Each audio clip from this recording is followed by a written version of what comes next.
And we are live. Welcome in, ladies and gentlemen, to a very, very different Stonadge channel this afternoon. We're not in our studio. I know it's absolutely baffling and it's strange to the highest degree, but we are live today for Crystal Palace against West Ham. Back at Stonadge HQ, back in the hometown.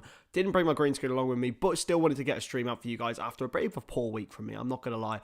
Been shocking on the old stream in regards. So I thought I'd absolutely have to get in and get going on the 12:30 kickoff today between Crystal Palace and West Ham United. Obviously, the only game on telly today in the Premier League, at least. And it's going to be an interesting one. Obviously, two teams very, very close to the relegation zone at certain points. Now, I think both of them could probably declare themselves safe. Palace especially. West Ham, with a win today, I think are definitely safe. And a team who are hitting some form. So I think it's relatively important for both sides to get a victory. But it's all up in the air. It's good to see so many of you in the chat so far already. Good to see David in there too. Make sure to come and subscribe. Lucas is here. Izzy's here as well. And yeah, hey Liz, how are we doing? Good morning. How are we? Good to see you. Good to see you in general.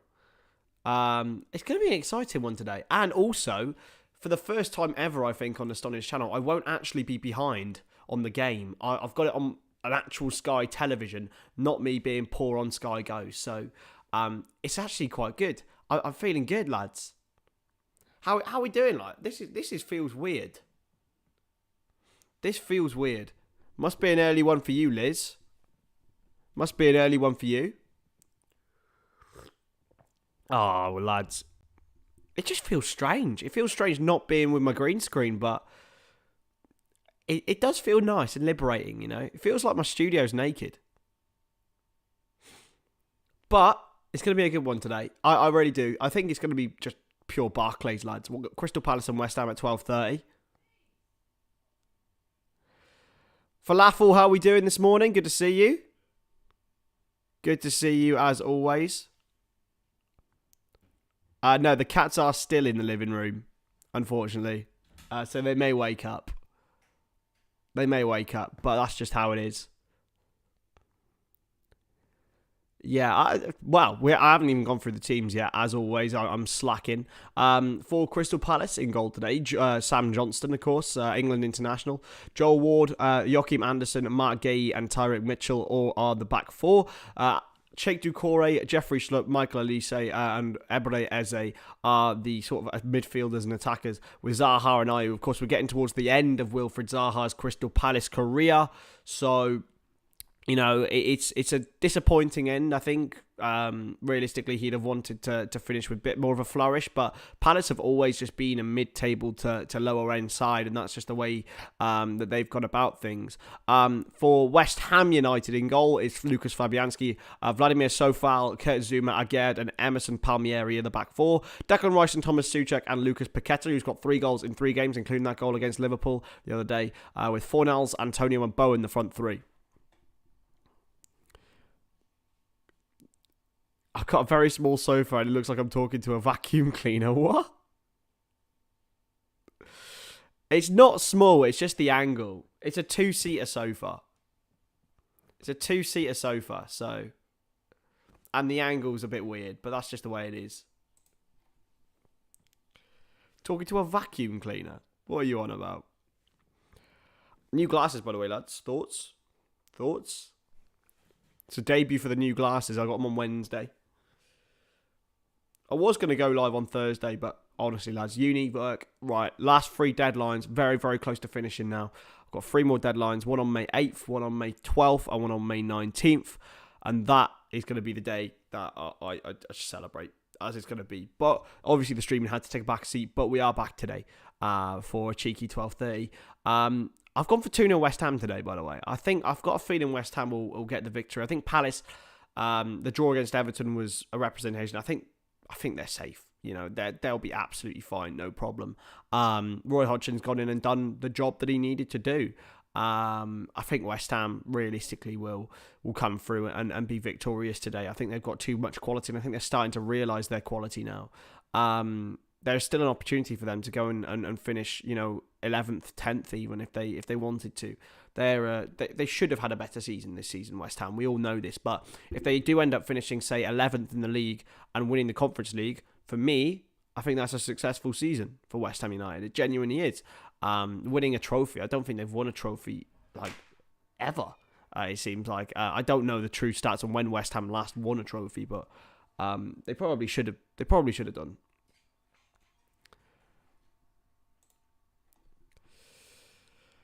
Who did the painting behind me? I have no idea, Liz, to be honest. Good morning, Lou City. How are we? At least not on the West Coast. Absolutely. Thank you, Liz. Appreciate that.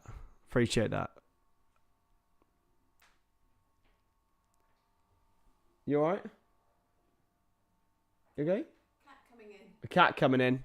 Cat, but come back out again. They can both come in if they want. They don't mind. Got Mother Stonadge over there. Enjoying life. Do I say hello? You can if you want. You can come in. It's your first appearance, actually, for Mother Stonadge. Hello. There we are. There she is. I must have got my good-looking genes from somewhere. It definitely wasn't my father. Ooh, ha. Come on, Em. We're having a cat stream. Come on, Em. Do you want to? We can actually appear the cats, lads. Come on. If you want more videos in the summer with mother and father, let me know. Be enjoyable, wouldn't it?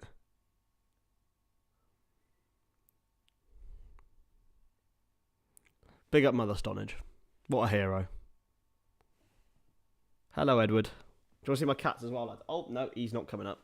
Or does he want to come up? I don't know. It's going to be a really chaotic stream because I've never done it like this before. I'm usually I'm comfortable in front of a green screen, but this is. Oh, thank you, Liz. Thank you. She certainly is. So West Ham in 15th place, Palace in 12th. West Ham have a game in hand, could go up to level on points with Palace. So they're absolutely fine. Like they're 5 points clear of Leicester. A win today puts them 8. I think a win today certainly clarifies them as safe. I just don't see them losing every single one of their last games, which I think they'd have to do to go down. Last won a trophy in 1980, won the European Cup Winners' Cup in 1965. So they could win the Conference League, Conference League dub.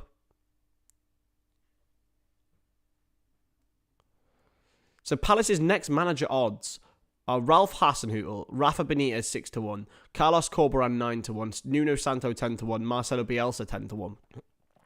I think Hasenhüttl would be a good fit. I don't know. There's a lot. I think Palace want to see high intensity football. Hasenhüttl did a good job at Southampton. I think a lot of people need to realise like Southampton were worse. Have been worse than they are. Like they have been kept alive by the traditions of them, and they're seriously they're there. I think they're good enough. They're very much good enough to make a stand and continue to be a mid-table side, and that's just the way it's going to be. Crystal Palace will always be a mid-table side until they go down. I don't see them ever building on that, but that's just how it's going to be. As long as they have maybe a cup run once every few years and do okay. Also, commiserations to Blackpool, who were relegated to League One last season. League One yesterday, sorry. It's an unfortunate one for them, but it's just how it is, unfortunately. That's the rigmarole of relegation. Your cats, Falafel and Bamboo, are both here waiting to see my cats. Oh, well, they're being a bit shy at the moment. One's asleep over there, and the other one's standing over there, and he's being weird. So it's got to happen, Mark. It's got to happen. So kickoff is in 19 minutes' time. Hey Alex, how are we doing? Is the Wrexham game on tonight? I don't think it is, John. Let me just have a look. Not on this channel anyway. This is my only stream of the weekend.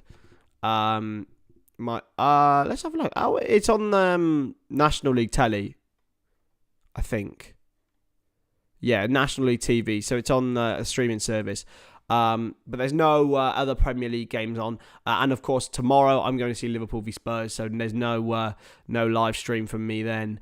Unfortunately for you guys. I will be back on Monday though for Leicester v Everton. A huge game in the relegation battle. So, hey Hamza, how we doing, my friend? Good to have you back as always. So yeah, no, Wrexham are playing tonight, and it's a big game against Torquay United. Obviously, they're already champions; they're already promoted. But now Vieira's not. He's not Liz, because Big Roy Hodgson's there now.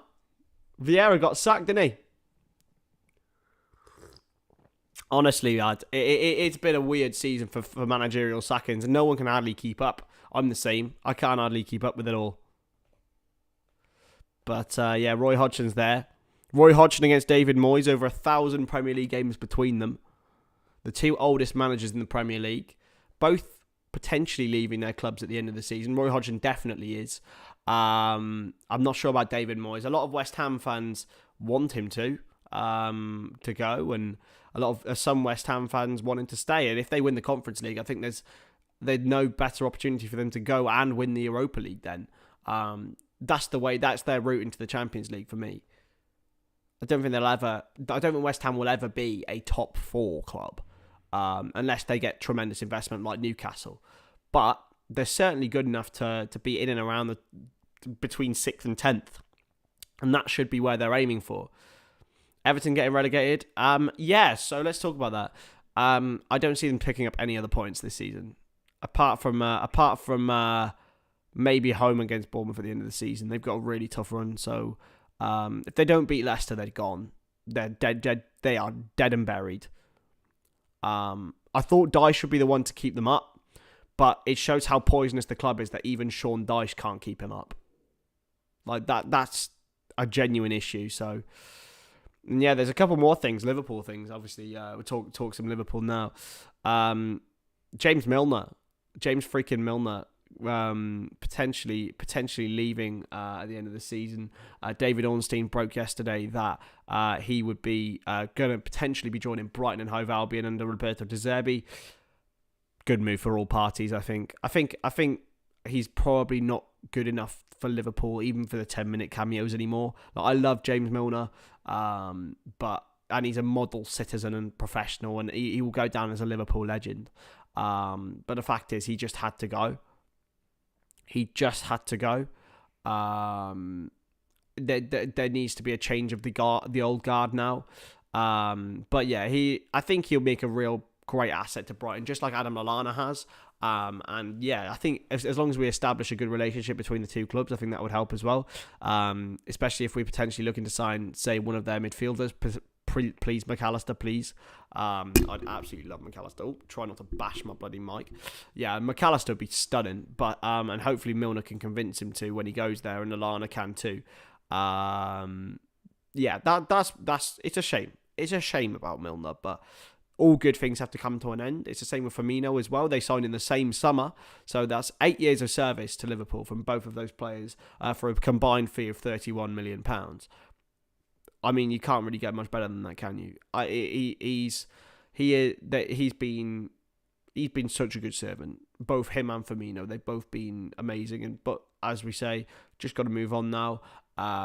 We've got more players in the forward positions to replace Firmino, but we need to now replace James Milner, and that leads me on to Manuel Ugarte, who there's 15 minutes till kickoff, by the way, guys. So that leads me on to Manuel Ugarte. Now, the Sporting man. A lot of people have been suggesting he would be on his way to Anfield or somewhere this summer. Real tough tackling defensive midfielder, but with tremendous footballing ability.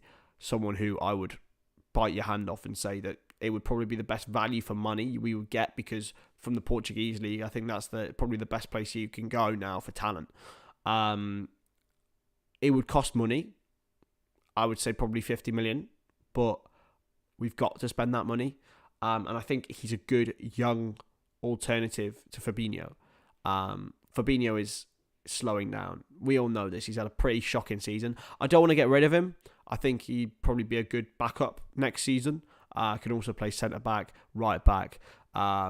He's still Fabinho. He's still got the winning mentality that he had, but he's just not got the legs anymore to play every single week. I'm more than happy to have Ugarte come in as the starter. And let's not forget Bajcetic as well, who can play both the 6 and the 8. I like it. I like the option, and he's young and he's hungry, and he's part of this Liverpool rebuild now, which I think we need to perfect and make sure it works. Ugarte, yeah, Uruguayan as well. We love a Uruguayan at Liverpool, don't we? I'm very much down for that. Joyce also reported Brighton and Burnley interested in Milner as well. Yeah, exactly.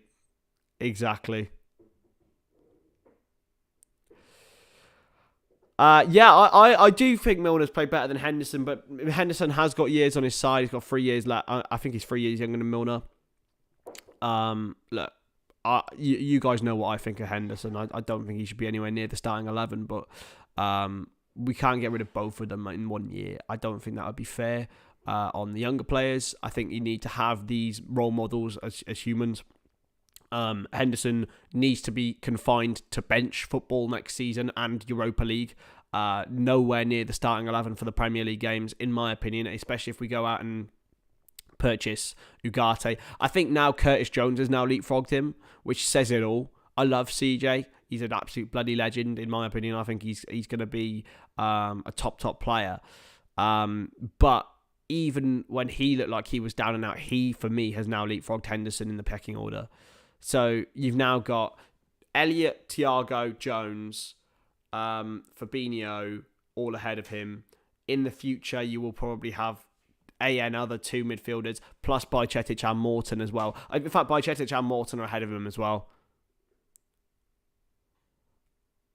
Ugarte, McAllister, Gravenberg and Mount. I don't think we need 4 midfielders. I really don't think we need 4. I think we need 2, maybe 3. Maybe 3. I don't think we need to overpay. Liz, listen, I'm a trendsetter. People came after Harvey and Curtis Jones, but I was always backing them. To be fair, I backed Oxlade-Chamberlain as well, and he did come back for a bit. He did all right last season, but this season he's been awful. It's because it's trendy to be on the CJ train now, but people weren't there. I was on it. I think, realistically, we need 3 midfielders, and then I would focus on 2 midfielders minimum, potentially 3, and then focus on a centre-back.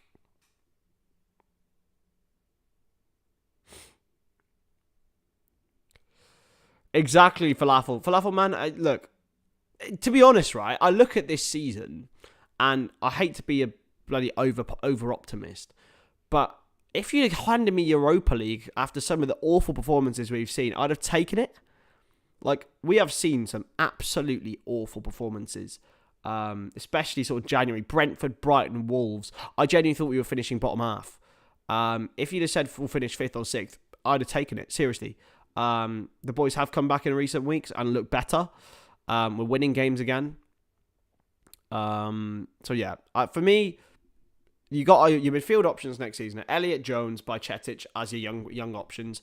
You got Henderson and Thiago as your and Fabinho. I'll count him as the older ones, and then you have 2 or 3 new ones. And for me, that's probably the best way to be.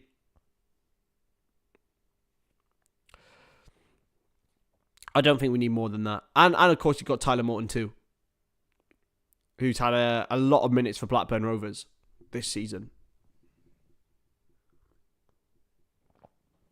For me, the 2 to 3 midfielders, then you add in a centre-back. I don't think, we're going to see too much of Joel Matip next season if he does stay at the club. I don't think Joe Gomez is good enough to be a third-choice centre-back. For me, we definitively need a centre-back that's fit enough to play when Trent's in that right central midfield-ish role, the inverted fullback. So we need to get in a quick, like, domineering centre back for me. A bit like Konate, but like enough to challenge him. Because I don't think we can rely on Konate's fitness either. I think we need both-sided. Because I don't think Van Dijk's got the pace anymore to be where I don't think Van Dijk's got the pace anymore to be where Konate plays. Although he is still pretty quick, it has to be said. I think we need someone there because it's a physically demanding role, especially against a very, very good, like a big team. So, not long till kickoff now in Crystal Palace against West Ham United. Just 8 minutes to go here. If you haven't already hit that like button and subscribe, please do. It's been irregular streams this week. I'm sorry, very, very sorry about that. But so many options. So many options in the future. And we're going to have so much coming up in the summer as well. This season's been this first 6 months creating content on this channel has been exceptional. So exceptional.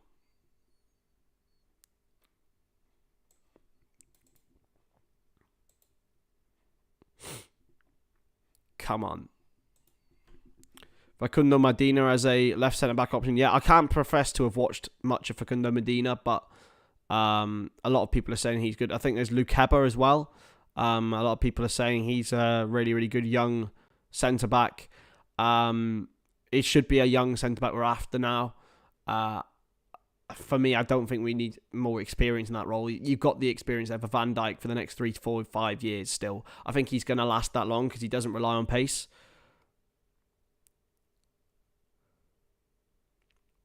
Thank you, Liz. I appreciate that. But it's not long now till we're done. And I tell you what, it's going to be pretty much daily in the summer.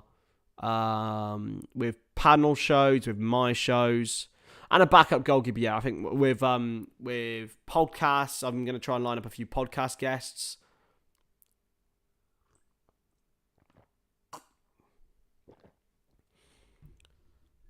Because I did start recording a few podcasts, but I decided to not use them because I didn't think I had it structured properly.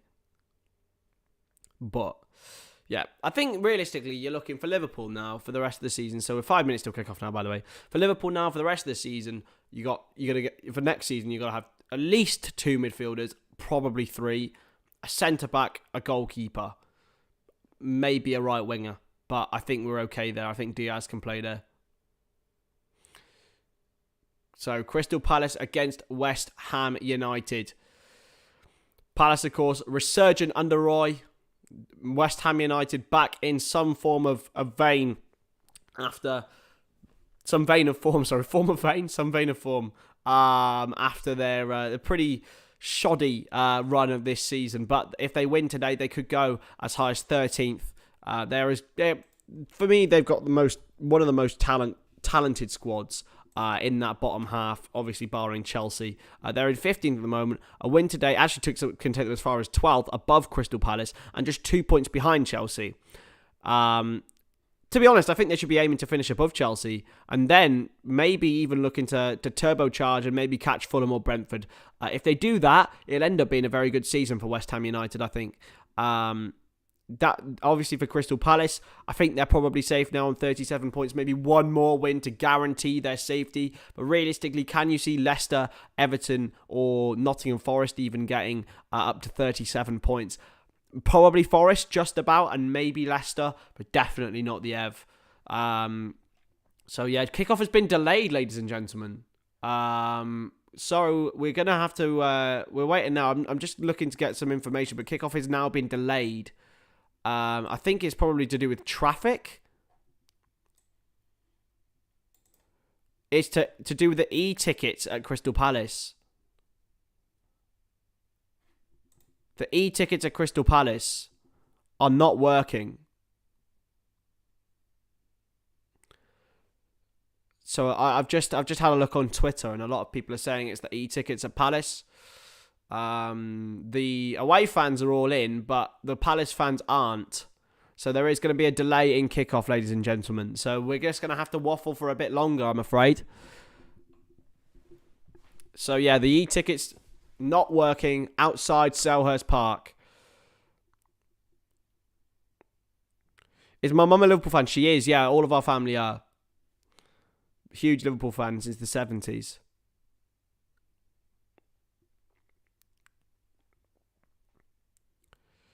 Yeah, waiting to get into the ground. It's all the ticket scanners. The QR code works, but so if it's any Palace fans, QR code works, and the other thing works, and it doesn't work either. By the way, just wanna I just wanna just actually address something as well. 15 minutes they're saying. Okay, well, we've got 15 more minutes of Stonadge today then. Lucky you lot. So the Premier League have asked that they want the national anthem to be played at every ground next week. So Liverpool playing Brentford next week, I believe, at Anfield. I have 2 words for you to say, Premier League. Good luck. Good luck in getting people to do that. If you try and get the national anthem to be played at Anfield, there will be a real roar and not something that I just don't think it's appropriate for the fans of Liverpool. They don't back the royal family. They will boo it. They will make noise against it, and yeah, it's ridiculous. Hey Josh, how are we doing? It's an absolutely ridiculous idea. Honestly, it baffles me. Whatever your beliefs are in the royal family, you could understand why people don't like them. And for me, it's just the way it's ridiculous. It's because, Aaron, it is the King's coronation next week in the UK. So the King is getting crowned and given his crown. I know it seems like we're living in the Middle Ages, but that is what happens now still in the UK. And Granny Dwarfs in the chat, how are we? Yeah, so it's weird, but whatever your beliefs are, I understand why people don't like you, and I think realistically, there's no way that Liverpool fans will do that. It's mental, isn't it? It really is.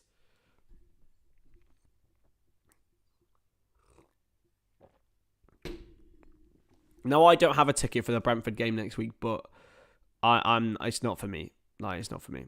Hey, Anto, man, well done. How are we doing, my friend? Good to see you. Good to see you in the chat, my friend.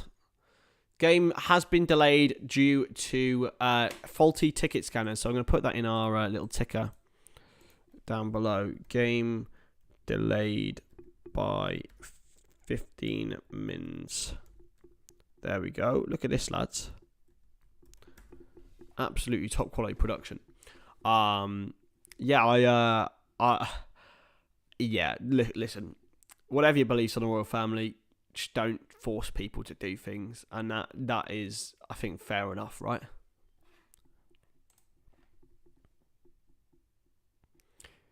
Oh, don't worry, Granny Dwarf. It's because the Premier League are trying to force the national anthem. But anyway, we'll move away from that.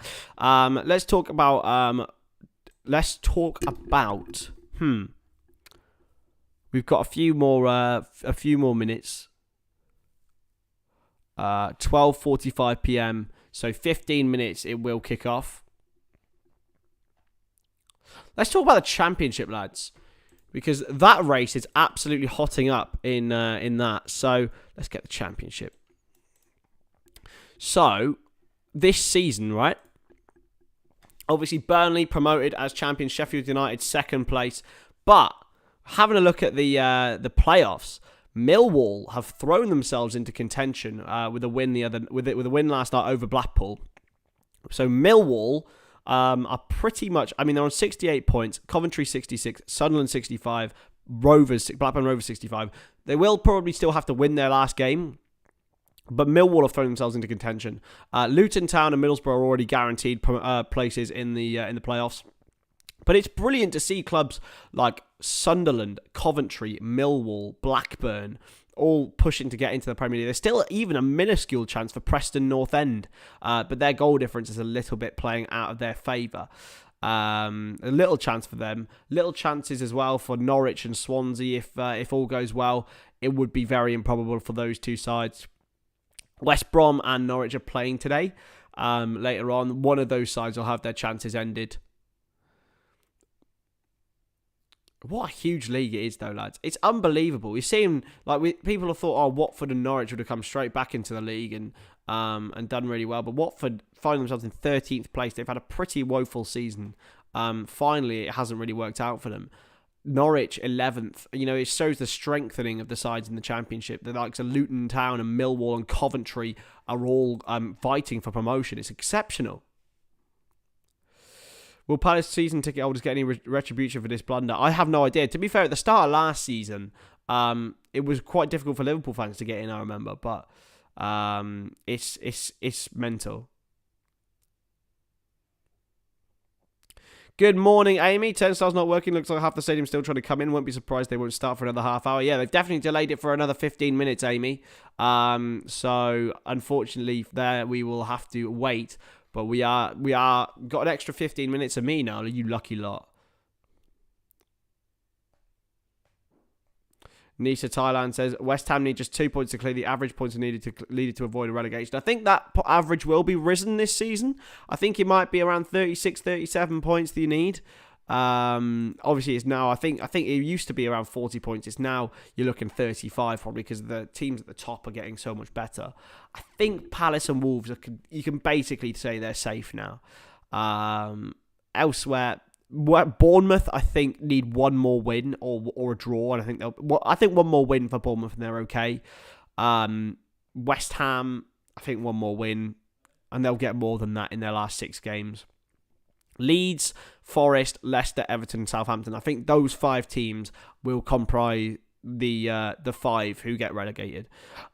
Leeds look awful at the moment. They really do. But they did manage to get a point against Leicester. If they'd have lost that game the other night, they'd have been in serious trouble. That draw against Leicester, I think, might just save them. But I think Leicester are too good. They are too good to be in there. The issue is for Leicester, they've probably got 3 very difficult games, right? They've got Everton at home on Monday, which we will be covering live on this channel. Fulham away then on the Monday night. On Monday afternoon, sorry. It's a bank holiday Monday, 8th of May. Leicester v Liverpool then on the 15th at an 8 o'clock kickoff. Another Monday night football. They then got Newcastle away, then West Ham at home. Those last 4 games are probably one of the most difficult runs in the league. I think realistically, Fulham away is always difficult. They've got a very good home record this season, but maybe they'll have nothing to play for and be on the beach. Liverpool at home, I think Liverpool are back. Not fully back, obviously, but are back winning games, which I think is a really, really positive step. And they will hopefully still be fighting for something. I'm not too sure. Obviously, Newcastle away, it seems an impossible place to win. Only one team has won there all season, baby. We all know who that is. Come on.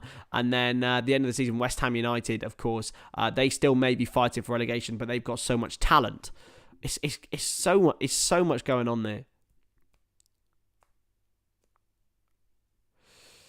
Before this gets free snap voucher or something for their trouble. They might do. Do you mean Todd Cantwell, Falafel? He's currently playing for Rangers. He's gone up to Rangers.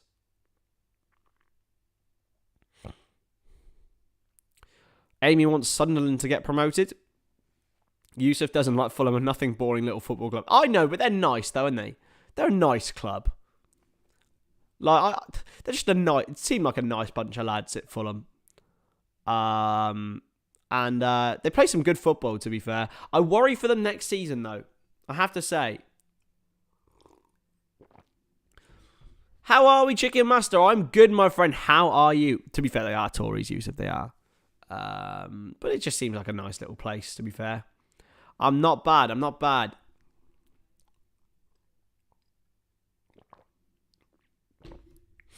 So who do you guys want to get promoted from the Championship? Obviously, we've got Burnley and Sheffield United who are also already promoted. Who do you guys want to get promoted? Personally, I'd love to see Luton or Millwall come up. I think it would just be huge for the town of Luton anyway. But Coventry as well, a very old-fashioned football club, have had so much trouble off-field. But for them to become a Premier League club would be one of the all-time great underdog stories. And if they could do that, it'd be exceptional. Sunderland, of course, have been in and around the Premier League for a long, long time. They've had a bit of a rough period the last sort of half decade, but they're back in amongst the elite now, and they're looking to try and get promoted this season. If they don't, they'll lose their high-profile loanees, Amad Diallo being the big one. Blackburn, again, a club I'd love to see back in the Premier League. I personally would want to see a first-timer, though, one of Millwall or Luton for me.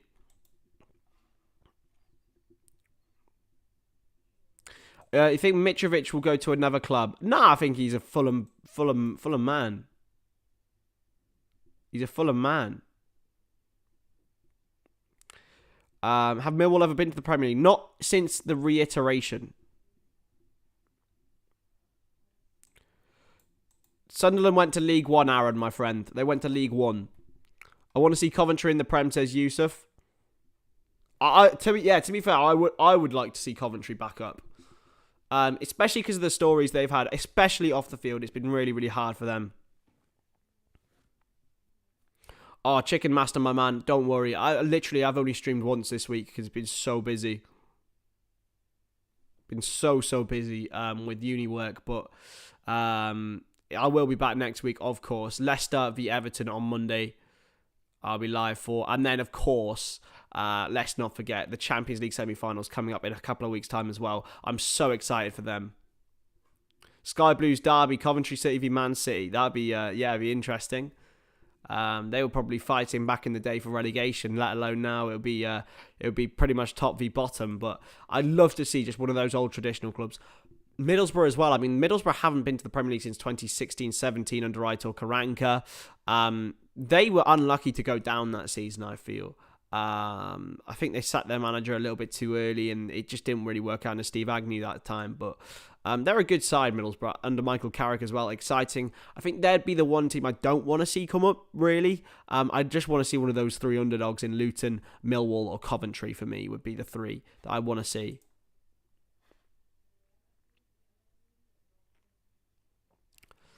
Luton in the Prem would be interesting. It would be. Kenilworth Road, of course, is a very interesting stadium.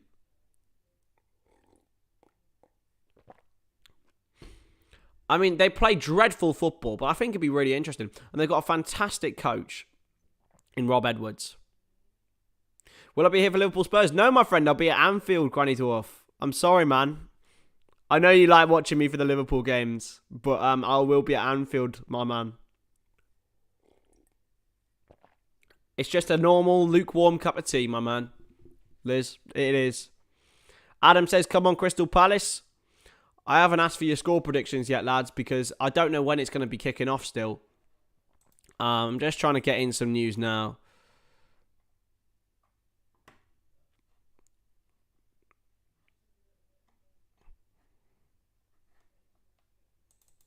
Come on. Dear. Dear. I'm trying to find out what exactly is going on. Like, I know that the tickets aren't working, but it's still delayed by 15 minutes, I think.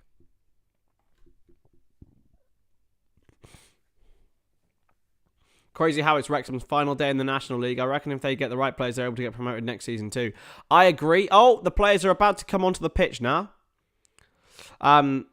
Looks like it anyway. Looks like we're finally getting some action going. Looks like we are going to kick it off on time. So yeah, guys, get your score predictions in. Hey, Hannah, how are we doing? Good to see you. Get your score predictions in. How do you think the game's going to go? I've gone for 2-0 West Ham. And a win today will probably see West Ham definitely safe. If Luton to make it to the Premier, they have to play in a different stadium because theirs isn't big enough. It won't be able to upgrade it in 2 to 3 months. They will be. They have committed that they will make Kenilworth Road habitable for the Premier League. Can we make a poll on YouTube? We can.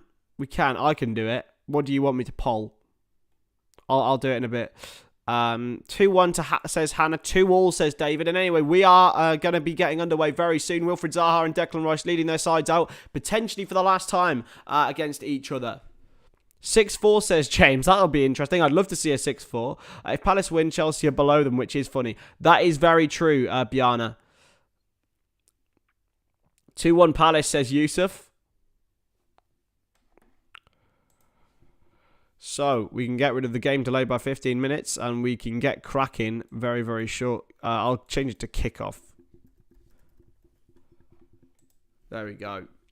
So, ladies and gentlemen, if you haven't put your score predictions in, get them in. I've gone for 2-0 West Ham. I think I'm feeling another Lucas Paqueta goal. Paqueta, which is how they can correctly pronouncing it now. And I also see a little Naya for Gerd header.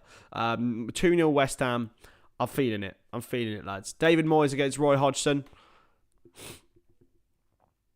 Yet again in the Premier League. They've probably faced off more than many managers. West Ham wearing that absolutely dreadful gradient, sort of semi-orange, disgusting, white, horrible thing. Whatever it is, it's vile. Why was it delayed? Because of trouble getting into the... they have trouble getting into the stadium, Hannah. There we go. Who wins? Palace. West Ham. There we go. There's your poll. Yeah, Palace 4-4. That'd be interesting. 3-1 West Ham, says Liz.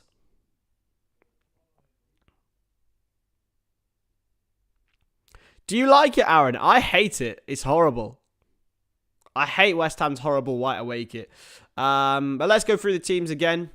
Just to refresh your minds. It has been quite a long time since I went through the teams at the start of the stream. Crystal Palace, in goal for them is Sam Johnston, Joel Ward, Joachim Anderson, Mark Gahey and Tyrant Mitchell is the back four. Jeffrey Schlupp and Cheikh Doucouré behind a three of Ayew, of Elise, of Eze and of Zaha, with Ayew leading the line. It's another 4-2-3-1 as well for West Ham. Fabianski in goal, Kofal, Zuma, Agerd and Emerson Palmieri. Souček and Rice in midfield with Fornals and Bowen and Paqueta behind Michael Antonio.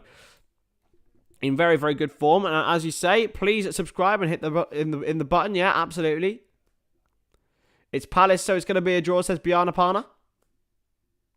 Studio room. Yeah, my studio's disappeared for today. Unfortunately, it's only a one-time thing. Might see more of it like this in the summer when we do some pre-season games and that. Depending on where my parents are. There he is, Lucas Paqueta. 3 goals in 3 games for West Ham United. And for the first on the Stonadge channel, we're actually not going to be that far behind. Because I'm watching it live on the telly rather than on Sky Go. Oh, Jesus. Yeah, Stonadge HQ, lads.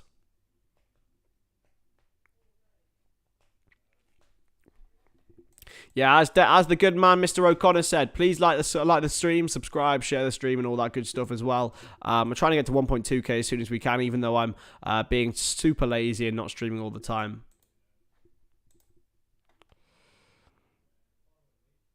Come on.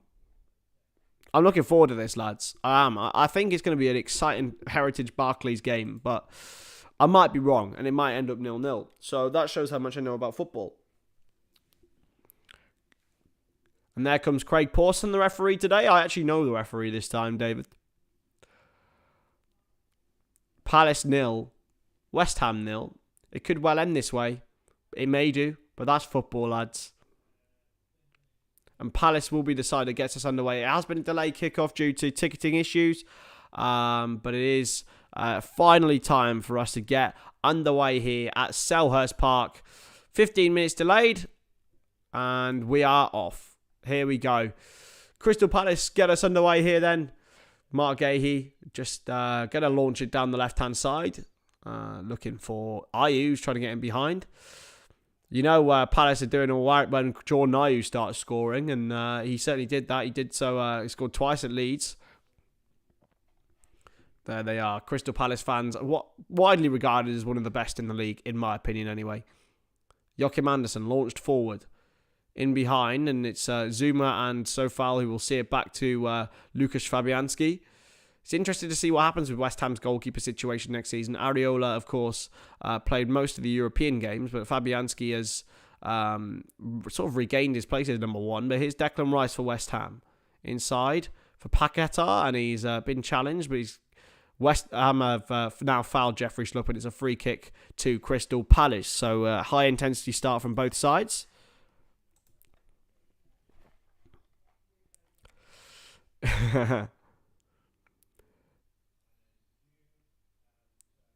Yeah, there you go.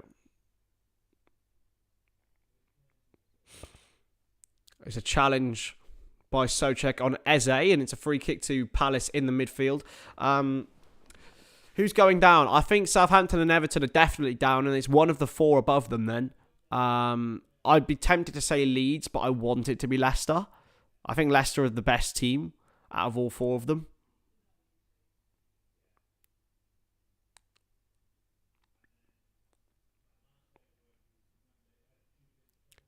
It's always going to happen, though, with Ryan Reynolds because he's such an astronomically huge star. And I think Rob McElhenney mentions that in the documentary. Like, he knows, like, it's more of his passion project, but Ryan Reynolds brings the attention. Now it's into Schlupp in the midfield for Palace. Wilfried Zaha on the turn. Still Zaha. Now wide into Tyrick Mitchell. Back to Zaha. Zaha in behind to Schlupp. He slipped. And it's going to go out for a goal kick. It's a shame, really, that Wilfried Zaha will be leaving Crystal Palace. It's a shame that Wilfried Zaha will be leaving. I mean, he's sort of synonymous, really, with the football club. He's kept them up on occasion. He's just an exciting player, really. A man who realistically will go down as Crystal Palace's greatest ever player of their generation anyway. I know they had Ian Wright a long time ago, but Zaha has certainly done a lot for the football club. And I hope it's not the last we see of him. I hope he comes back again. It's now into Tyrick Mitchell, and it's played all the way back now to Mark Gahey. Gahey out to Anderson, and Crystal Palace play well, and Anderson launches wide. It's a great ball to Wilfried Zaha. Zaha has Mitchell on the overlap. Zaha goes inside to Schlupp, though. Now Eze. Oh, and it's Michael Elise thought there was a man running in behind, and he dummied over the ball. It goes out for a goal kick. Hey, Shayed, how we doing? How we doing, my man? Great to have you around. Yeah, Zaha just took the ball down really, really well. Played it inside to Eze, who fired it at Elise, who thought that a man on the overlap, Joel Ward, but he couldn't quite get there. I think it was a Rob McElhenney thing, and he got Ryan Reynolds on board. They chose it because of I think it was more because of the story of the club. It's a challenge. And Palace still have it. And he's given a foul there, Craig Pawson. I don't think it was. Jeffrey Schlupp didn't do anything there. He won the ball back off Thomas Souček. It was actually Bowen, sorry. And then Bowen took out Souček on the rebound. They both fell into each other. It's never a foul. I'm not sure what he's on about there. Do I want Everton to go down? Hannah, yeah, absolutely. Not a debate on that one. I love the Merseyside derbies, but not enough to keep them lot up. They're strange, strange beings. And I think it's fine for the City. Like, realistically, the two clubs are still, monumental. Even if Everton go down into the Championship, Aston Villa is similar,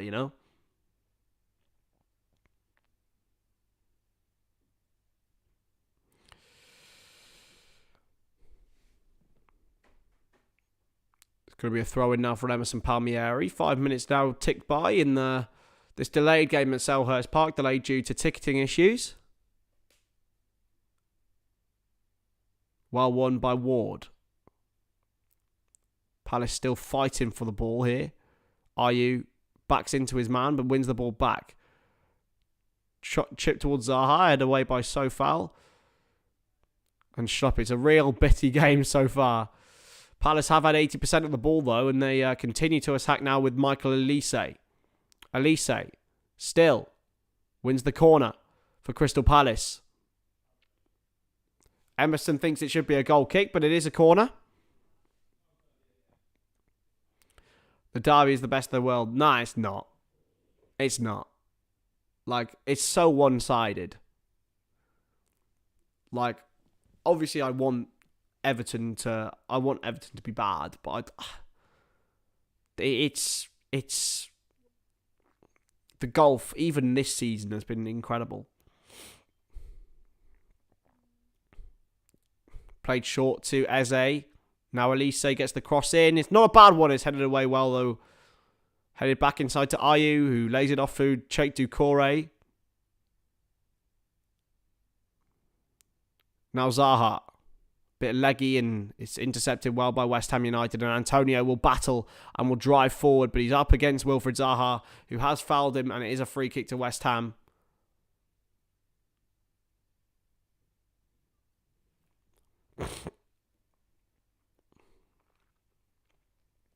Name a better derby. I'll tell you one. Liverpool Man United.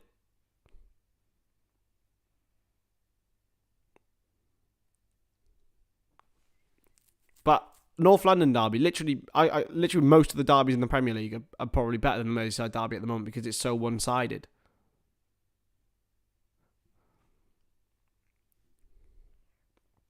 So throw in to Crystal Palace. Paquetá is not happy about it. If you haven't already, hit a like button and subscribe, please do. It means the world to me. Tyrick Mitchell will throw it in now for Crystal Palace. Mitchell clears. And it's out for another West Ham United throw. West Ham Spurs, I'd say.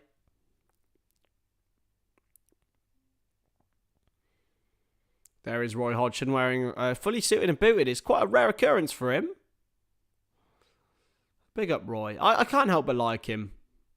You know, it didn't work out at Liverpool. Fine. He's had such an esteemed career. He's played in behind now for Bowen. Tries to drag it back, and it is going to be a corner to West Ham United here.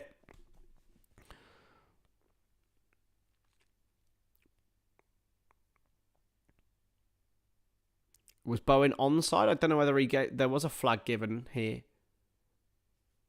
No, it is going to be a corner to West Ham, and they are so dangerous in these situations. Antonio scored a few from corners recently. Kurt Zouma and Naya for Gerd are forward. Thomas Souček too is a big man. Palace aren't exactly short either though, are they?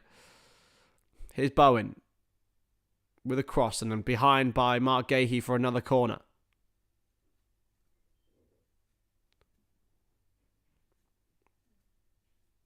Surrounding Sam Johnston here, West Ham. Antonio Zouma and Souček all surrounding Johnston.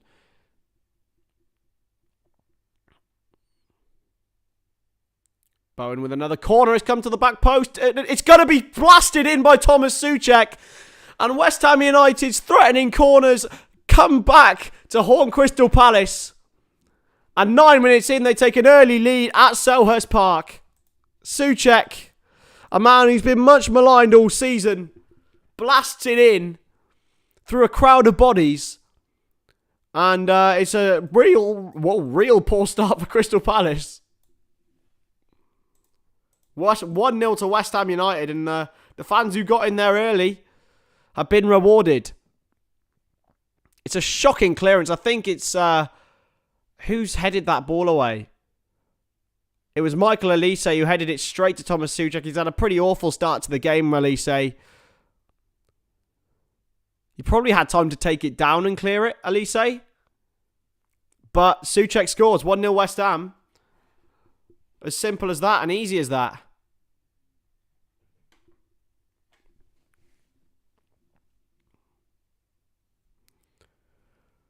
David Moyes is ecstatic. What was Elise thinking there? It's 1-0 West Ham United. It's a free kick to Palace, though. After they had most of the ball at the start of this game.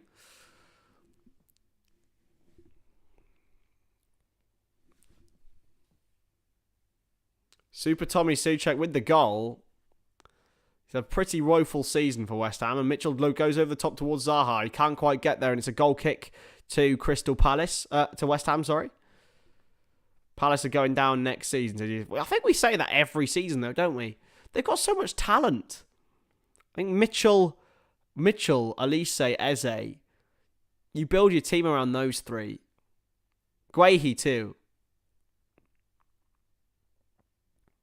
Launched forward by Naya for Gerd. In towards Paqueta. Well won by Joachim Andersen. And Doucouré can drive forward for Palace. Played wide. Palace trying to get in behind and it nearly goes towards Elise. It's cleared away well by West Ham though.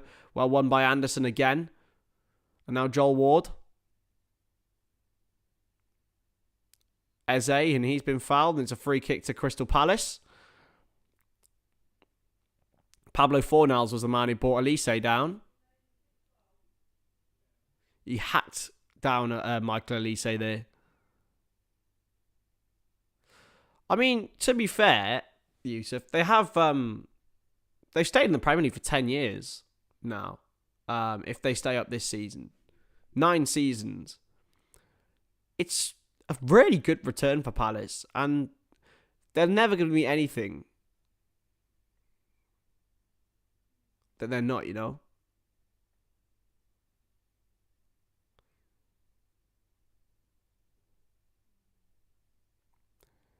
So going to be a free kick to Crystal Palace now.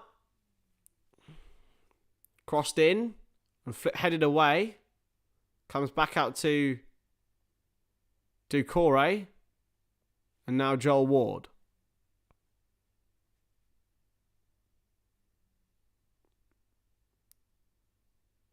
Zaha for Palace. 12 minutes gone here and Zaha's still going. Still Zaha gets the ball across. He's got all the way across and Jared Bowen will look to see it out for a throw.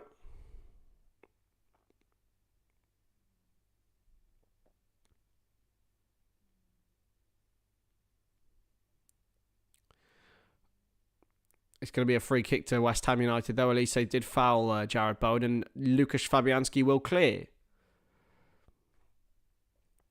Yeah, and exactly. Football comes in cycles, man. Like, Southampton are another one. They've been in the Premier League for a decade. It's exceptional. It's a good achievement, you know? For a team that isn't, like, the top 6, you know, Everton are another one. Like, they've been on a downward spiral for the last 7-8 years. And it had to epitomise and finish. But football goes up and down, man. It's very rare that a team just stays in the Premier League and never, you know, goes down or how it goes up. But Palace have done that well, you know. Zaha, good challenge by Souček. And now Paqueta into Souček. Lucas Paqueta looking for Souček in behind. It was a good interception. Schlupp with the challenge. And here goes Jordan Ayew for Crystal Palace. Zaha.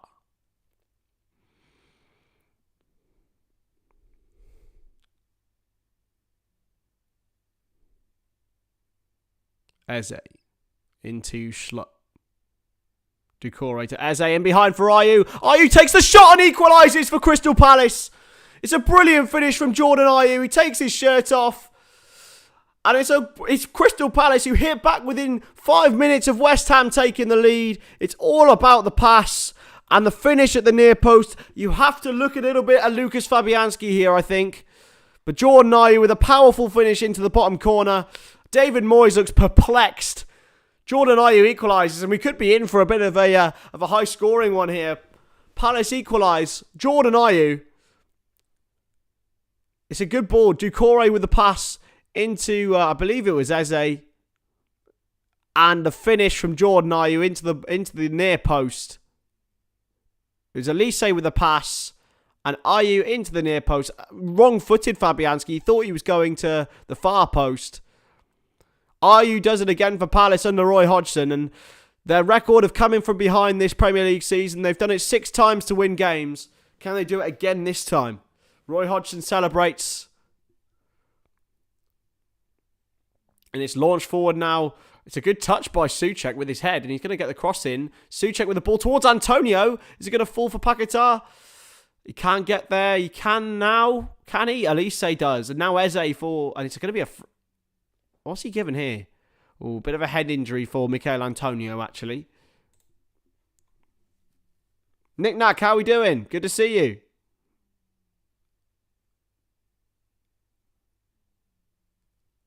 Yeah, why did he... I don't know if he got booked for it. I honestly didn't see Craig Pawson brandishing any yellow cards.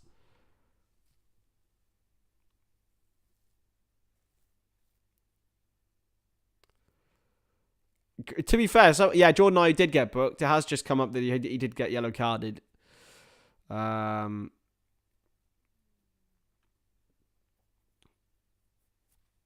Good to see you all here, as always. But it's 1-1, and it's in. I love it. I loved it. I like this game. It's got the potential. It's got the potential to be a huge one. But Kurt Zuma's also down here, like a proper end of season Barclays battle. That's what I want to see.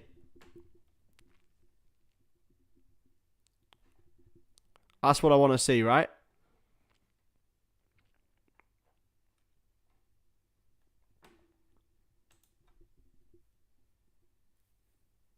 It's because of sponsors, Yusuf. It's because of sponsors. So, I think I'm pretty sure it's because, you know, sponsors pay their money to have their brand on TV, and if you're taking your shirt off, that's the way it is. I'm pretty sure that's why. You might have to Google it, but yeah, Zuma, I think, just injured himself whilst defending the goal. He challenged in and ow! He did nothing Ayew could do about it. But there was a bit of a collision, and Zuma's still down here. I think he could be in trouble. Angelo Ogbonna's warming up. This is bad news for West Ham. Not that Ogbonna's warming up, but Kurt Zuma's down injured. He's surrounded by his skipper and his teammates. He's going to have to be carried off here by the West Ham physiotherapists.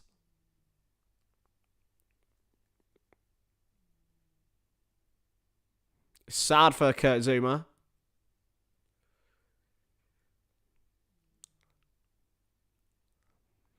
I mean, my cats are in here and they're asleep, so they're probably buzzing. How long is the poll? I have no idea. It might be to the whole season. Let's end it. 51 says Palace. 49 says West Ham. It says 51 and 47, but I'm going to change it to 49 because that's how it adds up to 100.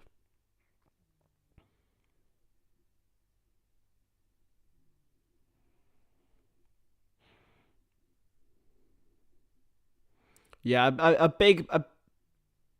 yeah, Zuma just injured himself. He just injured himself when defending Ayew's shot, and it was a bit of a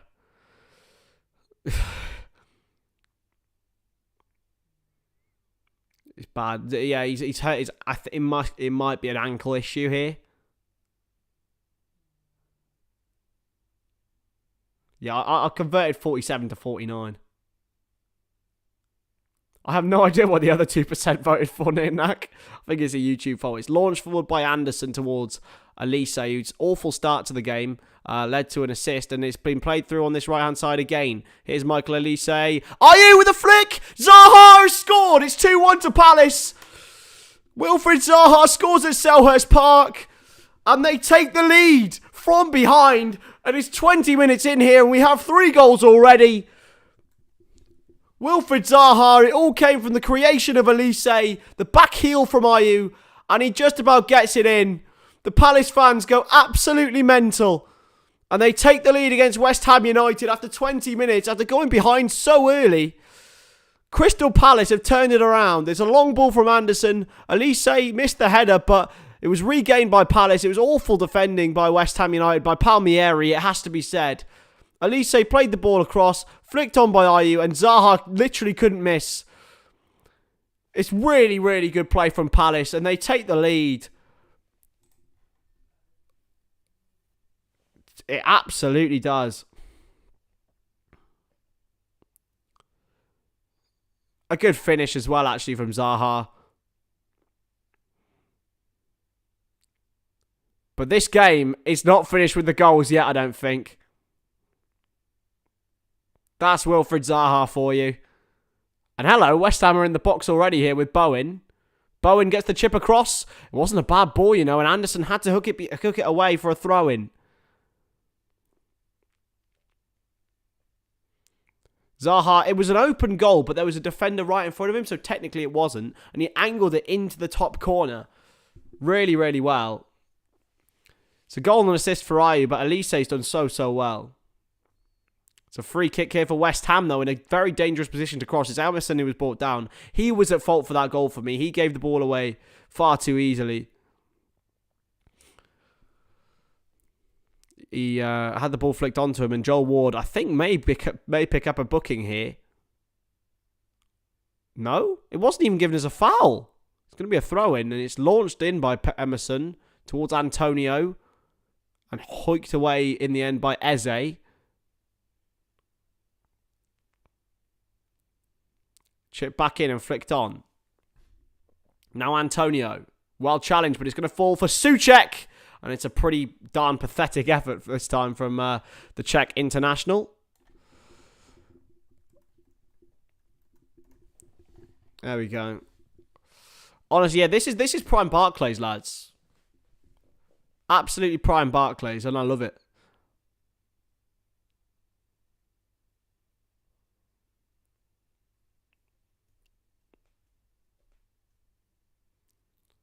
It's out of play for a throw-in.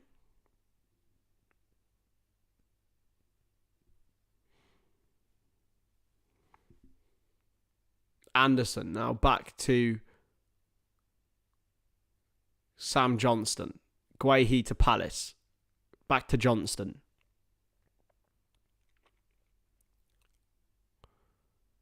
Well won this time by Emerson, but it's going to fall back for Eze. And now Ward flicked on by Ayew brilliantly to Eze. Eze brought down. It's a free kick to Palace. And it's going to be a yellow card for Thomas Souček. He was fouled at the other end, but he didn't. Nothing happened. And this time he brought down Ebrede Eze. And it's very much Michael Elise against Man United territory. Do you remember that goal earlier this season? One of my first watch-alongs on this channel, actually. And it was Elise who put it top bins against Manchester United, if you remember. And I think it might be that sort of area again for Crystal Palace.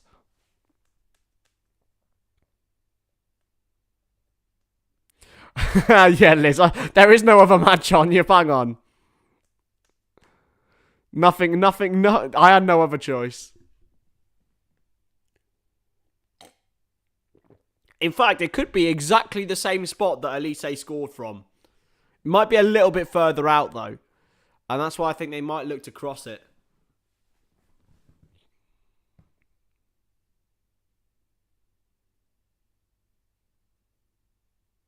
Eze is going to shoot. It's deflected over for a corner for Palace.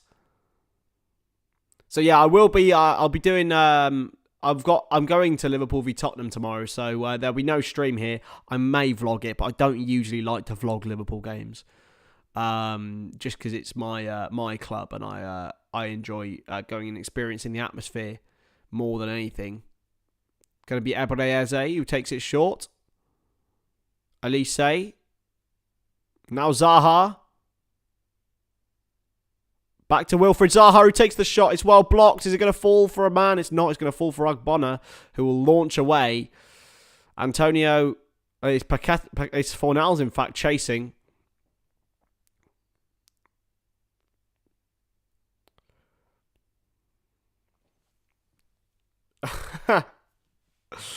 Oh, poor old Chelsea.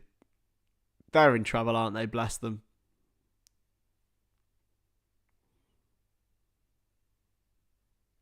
Hoisted away by Anderson. It's well won this time by Zaha, but it's actually gone in. It was Schlupp, in fact, sorry, that was chasing forward. And Do I think Arsenal will win their last 5 games? Absolutely. Maybe. Maybe. But I was about to say absolutely not. I haven't actually seen the fixtures. Oh, they got Newcastle away. No. They ain't beating Newcastle away. Newcastle away. I don't know about Forest away either, to be honest. Here's Bowen.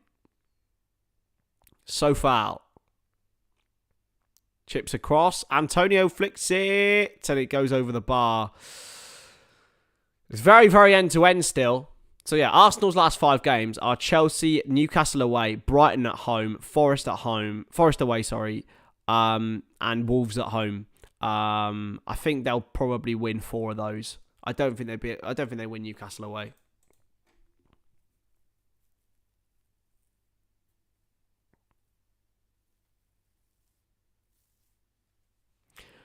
Yeah.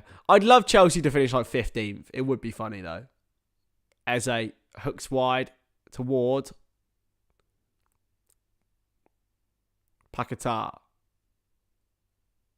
Blasted at him. It's poor from West Ham. Anderson finds Ayew, who's deep. Schlupp. Wide now to Wilfried Zaha, who takes on Sofal, who backs off him. Zaha. Wilfried Zaha still. Mitchell tries to get the cross in. It's intercepted by Souček, and will it go out for a corner? It won't. It's going to go out for a Crystal Palace throw-in, however. Sofal and Souček aren't happy with each other. Usually two very, very high-profile compatriots. The throw-in now, is it? It is.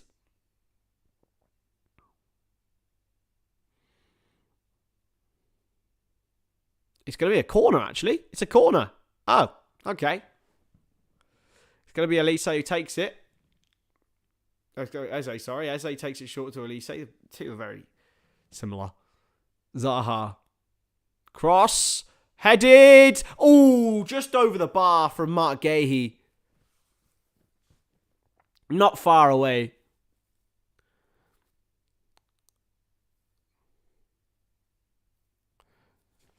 He was very domineering in the first part of the game from corners. And he won the header again there, Mark Gahey. He scored against Leeds as well. Who didn't score against Leeds for Palace, it seems like. Hooked forward by Bowen. Towards Bowen. Sorry. And Johnston now has it at his feet. He will launch wide. Out of play, though, for a West Ham throw. Make sure, if you haven't already, to hit that like button and subscribe to the channel as well. We're trying to get to 1.2k as soon as we can, ladies and gentlemen. The place to be here on this channel.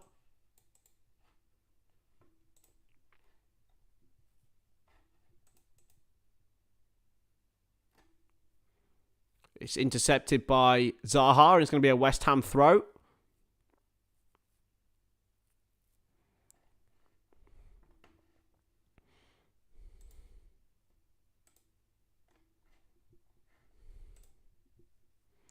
Robbie! Welcome back, my friend. How are we? Oh, Palace are in. It's 3-1. It's 3-1 to Palace. I was too distracted by Robbie, but Jeffrey Schlupp has made it 3-1 to Palace.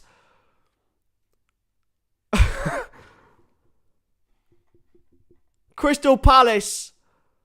It's a mistake from Souček. And Jeffrey Schlupp has put it underneath Fabianski. David Moyes looks to the ground in frustration. What a game we have on our hands here. Jeffrey Schlupp with a goal. I just want to see what happens. So, Naya Vergeerd's on the ball. He played it short to Souček. He just got challenged. He just got easily beaten by Schlupp. He was one-on-one and he just finished it. It was as easy as that. As easy as that for Palace. Oh my goodness me, Souček. What an error. And Palace just coerced it into the net. This could get dangerous for West Ham United here. Because Palace have scored a lot of goals recently. Oh dear. Oh dear, West Ham.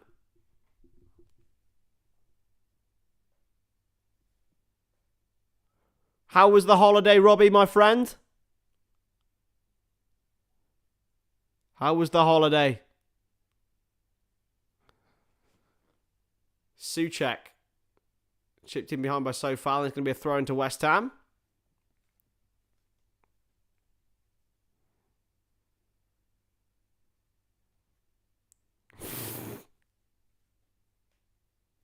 How are we, mate? And how was the holiday? Here's Bowen. Now to Declan Rice, and he's played it wide to Emerson Palmieri. They need a goal before half-time here, West Ham. If they're to try and get back into this. Rice. Looking forward for Bowen. Can't find him. Rice battling with Eze. Eze's done well, though, and Ayew does really well there. Jordan Ayew. Doucouré. Forced wide now for Gahey, and now, a mistake there from Zaha, and he goes out of play for a throw-in. A long throw to Bowen, but Zaha's trying to get there. Bowen looking for Antonio. He can't get there.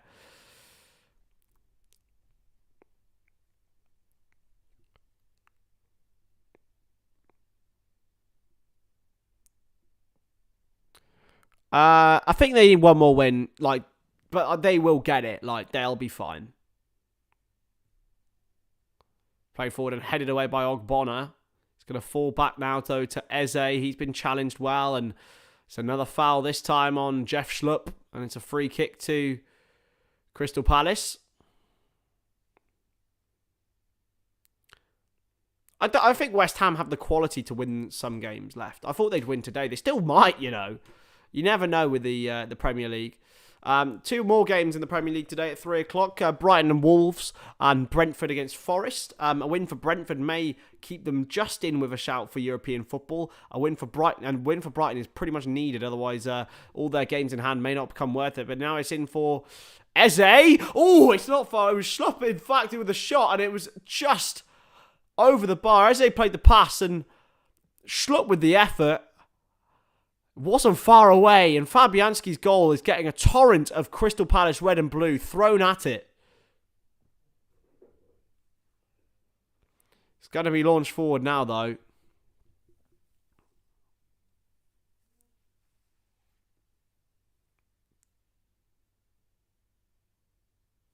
Snorkel, drink, eat, repeat for 2 weeks. Sounds amazing. Alan Pardew's in the crowd today. Former Palace and West Ham manager, of course. West Ham manager, of course, when they brought in Carlos Tevez and Javier Mascherano back in those days, and obviously managed Crystal Palace several times. Yeah, the Discord will be up and running after uni's done, bruv. I need to actually spend proper time on it. Here's Zaha. He's offside, and it's a free kick to West Ham. See, Falafel, I don't think so. They've played well the last few weeks. I think they'll be fine. I think he should be fine. I think he should be given. He should genuinely be given next season in the Europa League. Because realistically, for West Ham, if they go and win the Conference League, they are one of the favourites for the Europa League next year. Let's not put that right. They got the semi-final last time they were in it.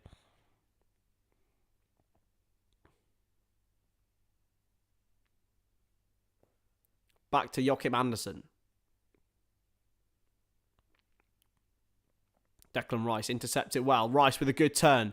Rice for West Ham now. Wide to Antonio, who takes on Joel Ward. He certainly has him for pace. He cuts inside past Elise too. He goes back inside, and it's going to be a corner for West Ham. This is where they got their first goal.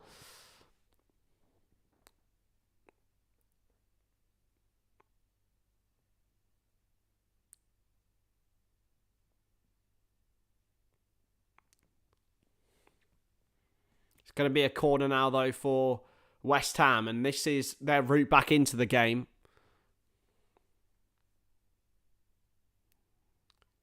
Crossed in. It's flicked on and in. Antonio with the goal for West Ham United, and I told you, this is their route back into the game. It's 3-2. What a half of football. Michael Antonio at the back post. He continues his exceptional run of form. And West Ham are right back in this. It still says 2-1 on the stream. It's 3-2 now. What a half of football. What a half of football. It's a Souček assist. Antonio couldn't miss at the back post. Crystal Palace 3, West Ham 2. And those of you who said 6-4 at the start of the game and 4-4. Granny Dwarf, mate, you should have had some money on it, my man.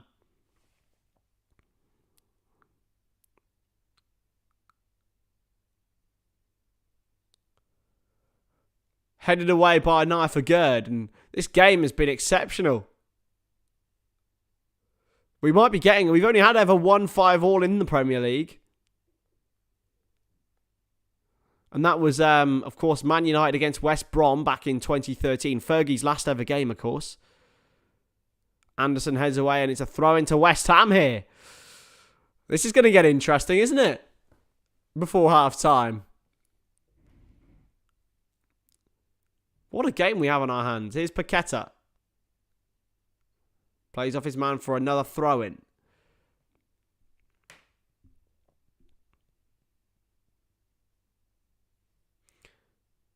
Now Paqueta again. Tries to hook across for Bowen. Mitchell heads back well to Johnston. This is interesting. I don't know how this is going to go. I think Palace have been the better team overall. But West Ham looks so threatening from set pieces. Roy Hodgson will be fuming about this. Here's Tyrick Mitchell.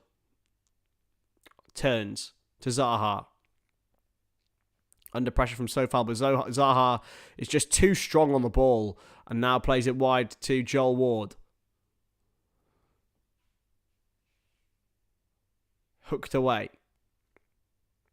Ward again brings it down. Anderson clears. It's a good ball out wide to Elise. Ayew back to Elise now. Michael Elise for Crystal Palace. In behind towards Eze, who gets there first, but it's going to be a goal kick. Knife for Gerd does well. In a game where defending has really not been great, Gerd showcases a little bit of what he can do, the Moroccan.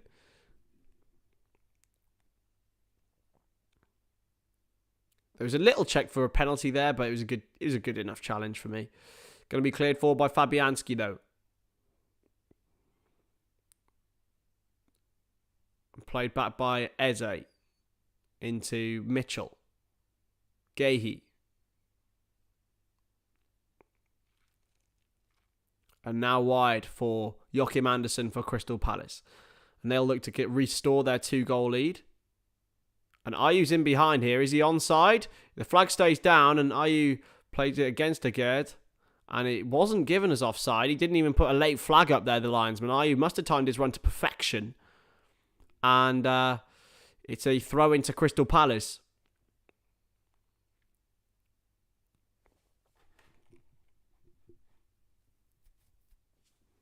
Yeah, screw defending, man. It's hoisted towards Zaha, who brings it down really well. Ayew back to Zaha now. Zaha up against Sofal. Zaha at the near post, and he hits the side netting.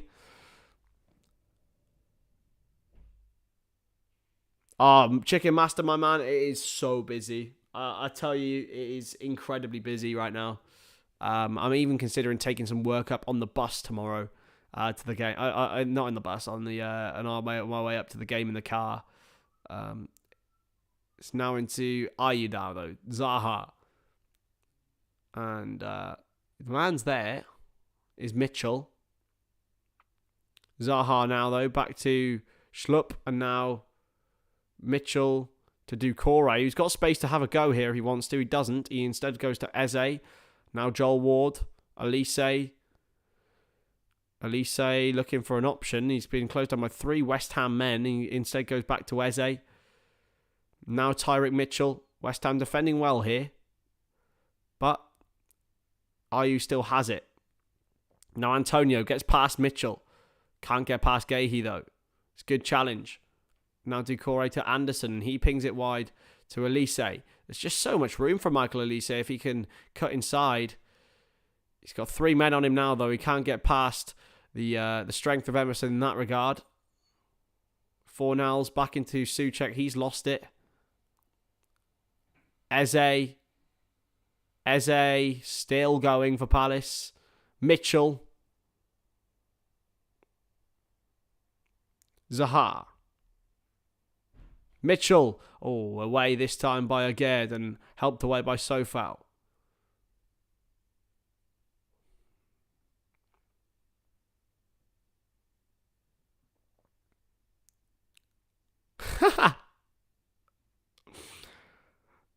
Yeah, man. That's what you get for wearing glasses when you're live. When did you get back, Robbie? And also welcome to the to members. If you do want to become a member, guys, you can by just using the link that I'm going to throw in right now. It is the best place to be for all your membership places. You know, if you want to be a member. I don't know what that means, but this is how you just click this link here, and there you go. Bob's your uncle, Fanny's your aunt. Headed away into... I don't know why I said that. I'm not 48. Hoisted away by Ducore into Eze. And that's the link if you want to become a member to the channel. It's now into Gehi. He's nearly lost it to Paquetá. Schlupp in the middle here for Palace.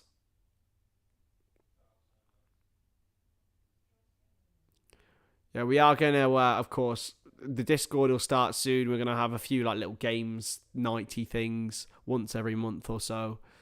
Where we just chill, have a chat, maybe have a few alcoholic beverages if you're of age. Or if not, just, you know, chill.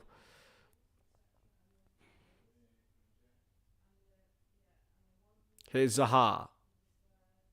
Zaha gets past Sofal. Zaha for Palace. Cuts it back and he can't find Ayew. I'm doing the stream from my actual home house, yeah. So back in Herefordshire.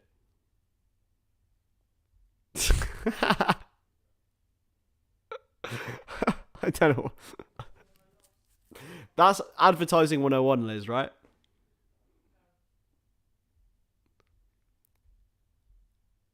Here's Sofal into Bowen.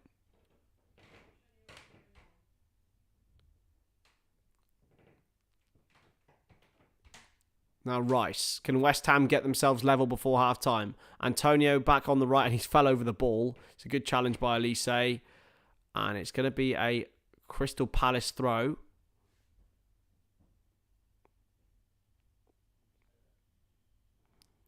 Robbie, mate, we had a massive cull on the mods. So we've only got like 6 now. There's only like 6 of them now.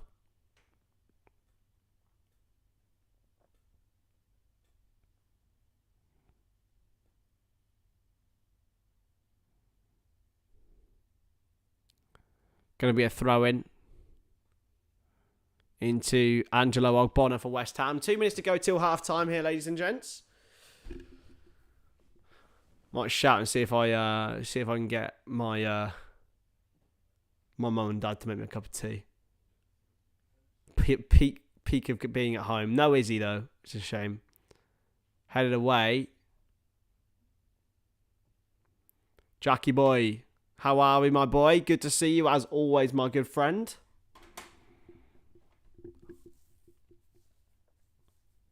Jordan Ayew fouled by Nia for good. The goal scoring has calmed down a little bit in this period, but I'm sure there'll be more to come in this second half. I don't feel that you're up against. I know that you're too afraid. Don't know what I'm on about. But yeah, Jordan Ayew, lads. Jordan Ayew bagging. Maybe he's on a redemption arc. Jeffrey Schlupp as well, lads. He's had a really good season for Palace, it has to be said.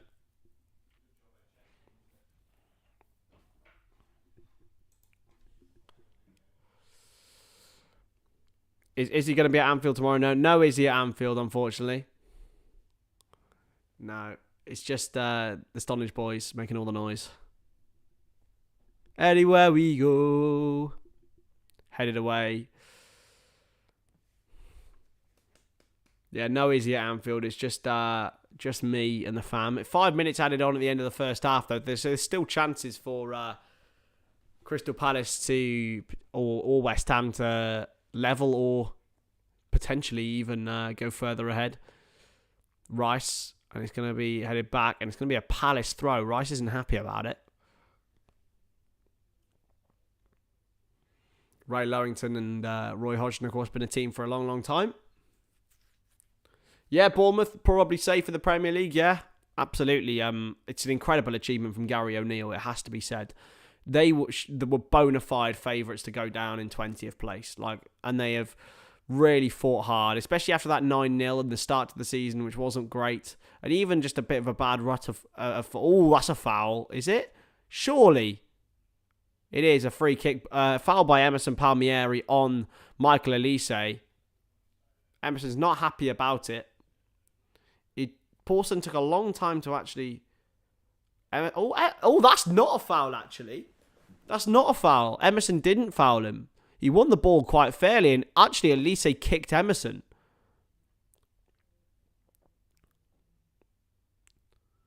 As did I, Nick Knack. I had Bournemouth to go down even until a couple of weeks ago. But fair play to him, lads.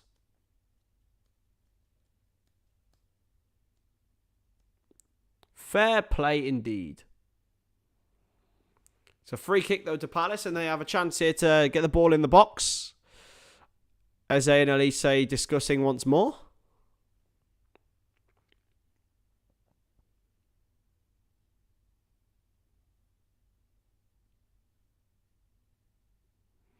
Yeah, it's a bit of a poor decision, that.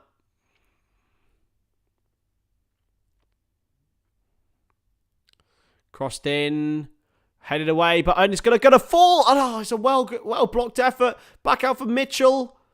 They're going to try and fashion something a little bit better, but it's going to be played away this time. Chip wide now to Zaha. Mitchell, back to Wilf Zaha. Mitchell looking to get on the overlap. Zaha gets the cross in, though. Headed away by Ogbonna. And it's going to be hoiked forward by Palmieri. Chance now for West Ham to counter if they can. Paquetá. It's a good header into Fornals. Fornals with the ball across. It's a great interception. Is it going to fall for Paquetá? It's not. It's going to come for Souček. Now Rice. Across to the back post. He's free. Fornals. Paquetá. Fornals can't get there. It is again away by Palace. Paquetá brings it down and it's way over the bar in the end.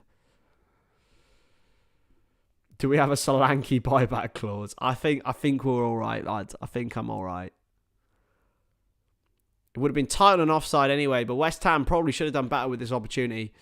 A minute and a half to go of this added time at the end of the first half.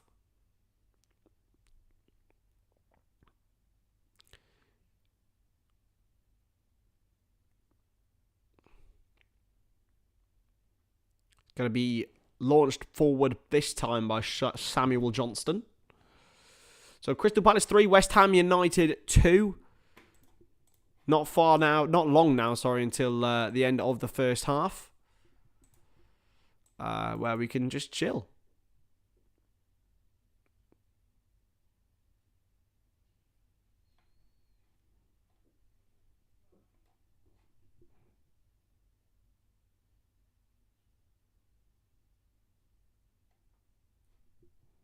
Do you know what? It's I'm looking forward to this second half. I really am. I don't quite know what's going to happen. I think Palace have been the better team, but West Ham look just as likely to score. But Eze's looking to get him behind here. There's surely a foul on him there. Only 10 seconds left of the rest of added time. It's towards the back post, and he's been hauled down here, Zaha. It's not been given. Sofal did sort of rugby tackle him off the ball. Well, he wasn't on the ball. It was just hoisted into the box, and he was on the back post. But it's going to be the end of the first half here, I think. I think it will. And that is surely it. No? Adding on a bit more time.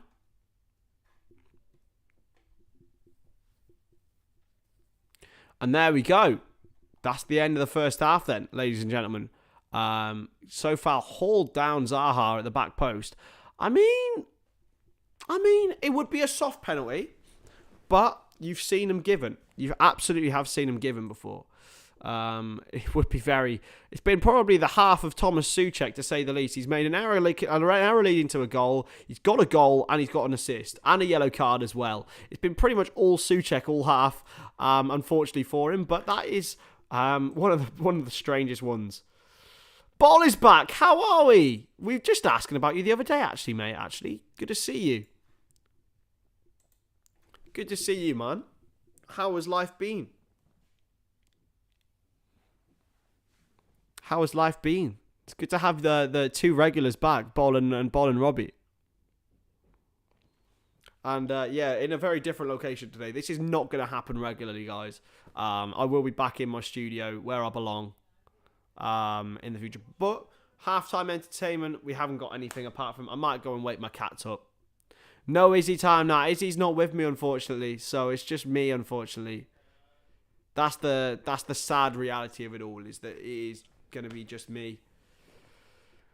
Just going to be me. I might go and get my cat. I mean, they're both asleep, so I don't really want to wake them up, unfortunately. They're both asleep, so I'll leave them be, but it's been what a game, lads. What a game it's been. 3-2, half time. West Ham took the lead through Souček. IU equalised for Palace. Then Zaha with a really, really great move. Then Jeffrey stuck mid at 3-1 after a Souček mistake. And Antonio brought West Ham back into it again.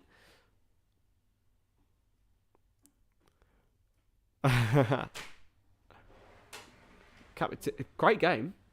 I heard. Can I have a cuppa? Pardon? Can I have a cuppa?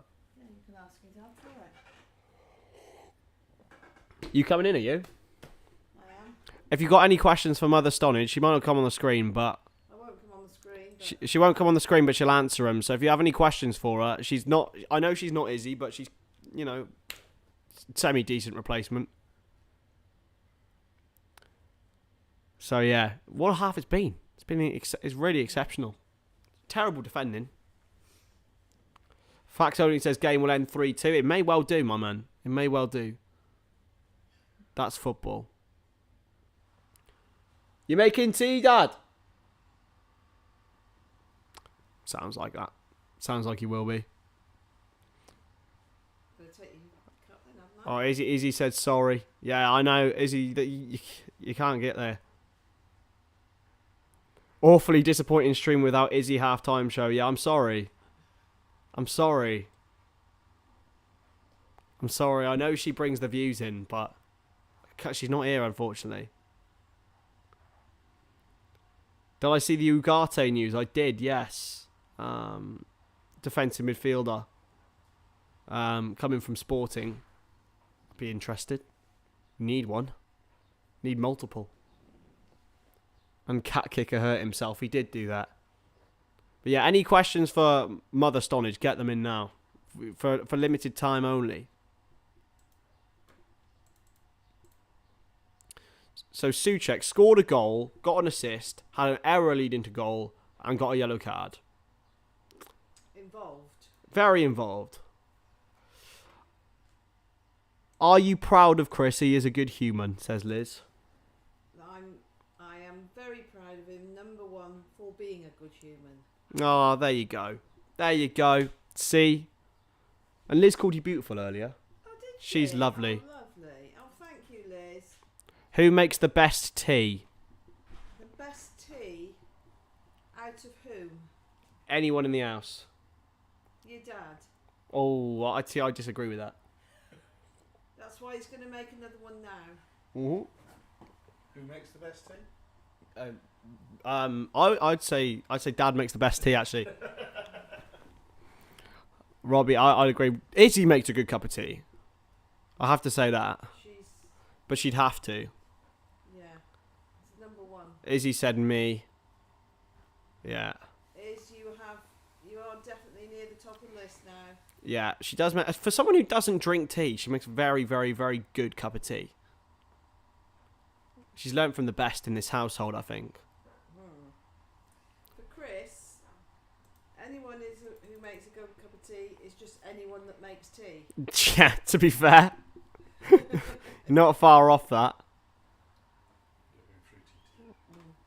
In here, yeah. Yeah. Um, You stop in to listen to it. yeah. Family fighting coming, apparently. According to Robbie. Not our Robbie. Not our Robbie, no. No. Robbie D from Newport. Ah. Well saved. Yeah, thanks, Dave. Thank you. Appreciate that, mate. But, no, we all are pretty good team makers, I'd say. Yeah. Are there all bags or leaves? Bags, man. No leaves now. Not leaves. Too chewy now. It would also be a bit of effort, wouldn't it? Too much effort to... How do you make tea bags with leaves? No, you put leaves in a pot and you pour boiling water on it, like we used Oh, to do when like we were young. like teapot. Yeah, oh god, yeah. Teapot. Oh no, I've never done that in my life, I don't think. So this win would actually put Crystal Palace above Chelsea. That's gotta be worth That is it. so funny. And if Palace have scored same amount of goals in this game as Chelsea have in their last 8 games.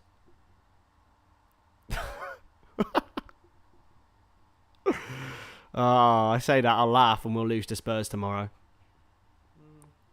What's your prediction for the game tomorrow? Mine, Yeah, yours. we're either going to batter them or they're going to be lucky and scrape a draw or even a win. I know that's covering every Yeah, base. covering every base. So they're either going to win, lose or draw, yeah? No, yeah, but I think we'll beat them, and I think if we get our tails up, we'll batter them. I think we could score 3 or 4 seriously Yeah. tomorrow. Yeah. Like, they're awful. Yeah. We could have 3 or 4 tomorrow, easily. At least I'll be upset if we don't get at least 4. I think, yeah, I think that our forwards will run right against their defenders. They're awful. They just cannot defend. And do we have in midfield though? Yeah, midfield is a big one. If it's I wanted to. Not a popular choice in this household, but Jones has to start for me. You know that song? Curtis Jones. You've been on too long. No, yeah, Mum is a Liverpool fan. I wouldn't have had any choice in the matter because both are big Reds. Hi, Eliza, how we doing? Sorry, Sean, how we doing? But yeah, we will win. We will bloody win. I'm having it. We're having it. We'll be shouting. Yeah, we'll be loud, very loud. You'll probably hear us on the telly. And yeah, we'll have them. We'll have them. I've got no worries on that. And Chris will be there with his Curtis. Can I have your shirt, please? Curtis. Shall I do that, lads? Shall I take a Curtis Jones? Can I have your shirt sign? I'm not sitting by you if you do that. I think Spurs won't be a pushover. They should be though. They've got Ryan bloody Mason as their manager. He's picking players who are older than him. He's genuinely picking players that are older than him, lads. Like, come on. Like, I'm sure is Harry Kane older than Mason? Ryan Mason. 30, isn't he? Harry Kane age. Is he 30 or 30? Harry Kane's 29. Ryan Mason must be His birthday's soon, I think. must be close. Ryan Mason age. Ryan Mason's 31. So David said your mother knows you too well. Yeah, I do. yeah. I trained him up. Curtis Jones shirt sign though, lads. I reckon I'd get kicked out for that. Your family have disowned Yeah, my family be disowning me. I don't think Spurs have enough. But then I suppose I don't think they had enough last season. They came and got a draw. But we destroyed them in that game, and then Luis Diaz scored an absolute worldie. So You've just got to get the United mentality on. get an early goal, and I think it could be 4 or 5. Seriously, Izzy's like, how is Harry Kane only 6 years older than me? Because you're old. I'm sorry.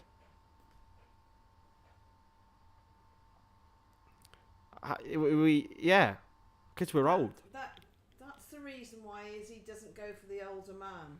Exactly. She doesn't want to feel. Because You don't want a Harry Could Kane. be Harry Kane. It could be Harry Kane.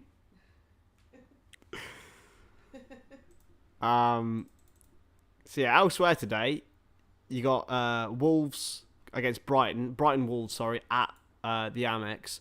Big game for us, really. If Brighton win, they go a point behind us with a game in hand. But if they lose, they're 4 points behind us with a game in hand. So they'll finally be not able to go ahead of us.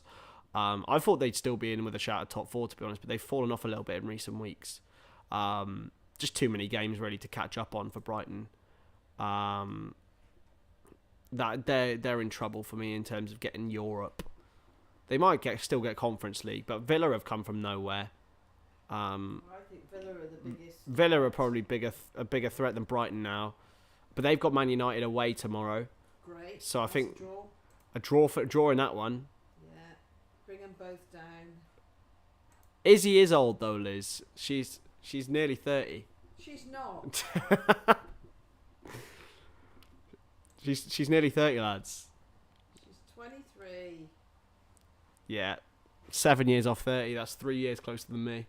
2, in a few weeks. So yeah, elsewhere this weekend you got Fulham, Man City. Man City will easily win that. Bournemouth, Leeds. Bournemouth for me, I think will win. But if Leeds win that, then they might be getting towards being safe. Newcastle, Southampton. I think we all know how that's going to end up. Yeah, but you never know. Liverpool, Spurs, Leicester, Everton, which we'll be doing live on Monday night, and then Arsenal, Chelsea, which we'll be doing live on Tuesday night. Couple of comedy nights. Yeah. And then Wednesday, Liverpool, Fulham, if it's on telly. I don't know if it's actually... Is it on telly? I don't know. Dunno. It has to be, surely. I don't know. I hope it is. Going anyway. Yeah. And then Brighton, Man United on Thursday. We're all good. Yeah. Yeah, Robbie, you've been away for 2 weeks, mate. Villa are winning games all the time now.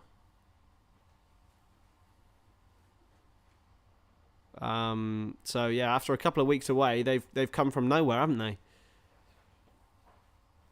Absolutely come from nowhere. Put the shovel down, you never learn. Yeah, I think a bang on there, David, to be honest. Not too long till the second half now, ladies and gents. 3-2.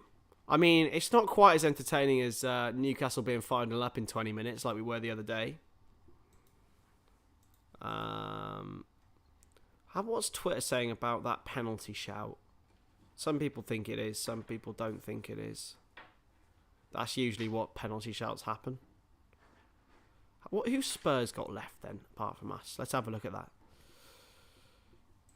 Spursy Spurs. They've got us away, Palace at home, Villa away. Villa away. Ooh, big match that. Brentford home, Leeds away, West Ham home. Well, they haven't got West Ham home. That's a pre-season friendly.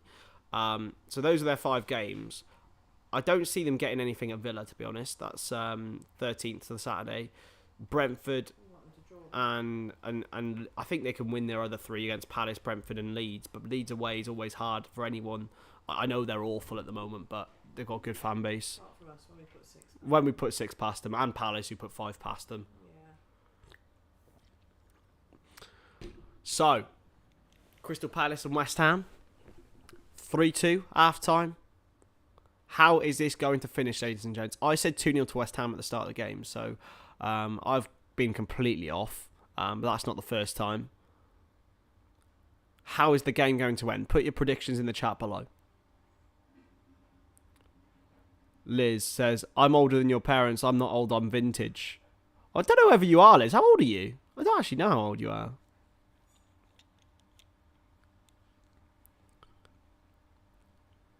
Because these two are, getting on a bit. In age, but not in mentality. Am I right? You can tell that I was 41 when I had you. Yeah. In age, not mentality. Roy Hodgson just did a bit of control. Exceptional work. 6-5 Palace, says Amy. I'd love to see that. I don't think there's ever been a 6-5 in the Premier League. We need to find that out now. I don't think so. West Ham are bringing on Cresswell and Ben Rama. I think Cresswell's a good idea because Emerson's had an awful 90 minutes. 45 minutes.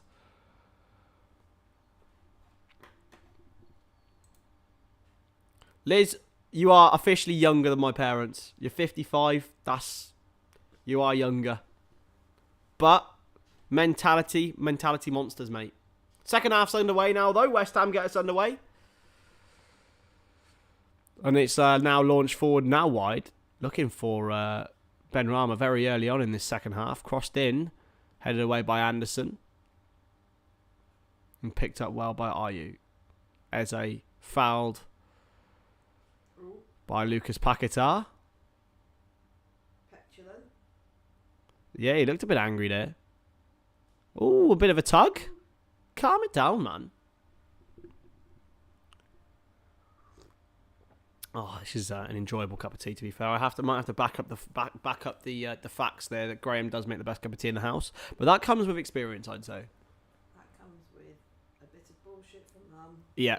You Anderson back to Guaita.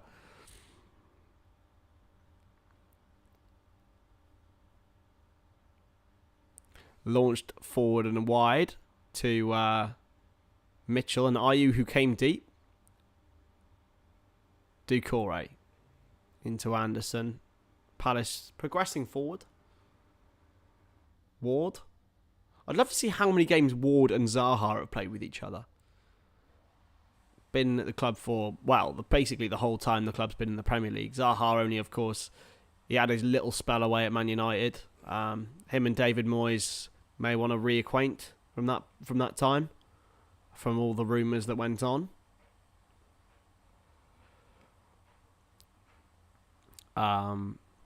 Did you know about that? What Zaha allegedly had relations with David Moyes' daughter, and that's why he got sold from Man United. Could be, couldn't it? Could be a thing. Do you want to go out with David Moyes' daughter? That might be why. You never know. Oh, there's not a 6-5. There's been a 5-5. 5-5. 6-3. We had a 6-3 against Cardiff. You remember that? Yeah. Oh God, yeah. Been a few 6-3s. A 7-4. There was a 7-4. There's never been a 6-5. There's a 1-8, 7-2, 6-3. Don't talk about 7-2. 7-2 was 7. Blackburn Rovers. It's also Aston Villa against Liverpool back in COVID. Oh yeah, well that's different. 7. I've forgotten that's erased out of my memory. Eze will take this free kick for Palace. Thursday 6, Reading 4. Oh, blimey. Yeah, so there you go. Hodgson and Moyes may have faced each other in a Merseyside derby in 2010-11. Yeah, they must have done. I think that might have been when Everton won.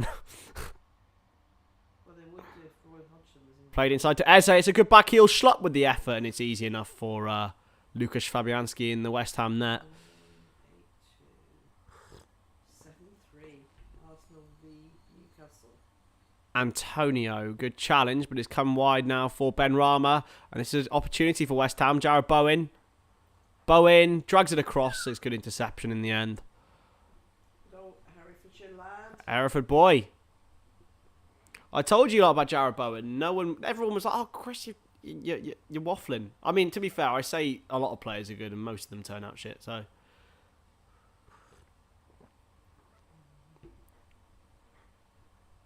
I was on the Oxlade Chamber train for a long time. Until I was on the Oxlade Chamber train until about 6 months ago. And then I realised I'm now on the Curtis Jones line. Second class carriage as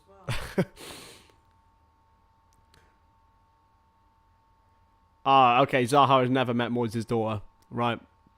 There was rumours. That's all I said. Never happened. Played back into Sam Johnston, into Fabianski, who launches toward Antonio. I can just see Michael Antonio going to Palace after he leaves West Ham.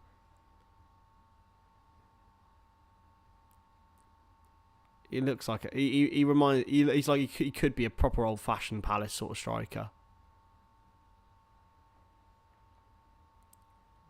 I think that was the last time before COVID that Everton won a Merseyside derby. Was when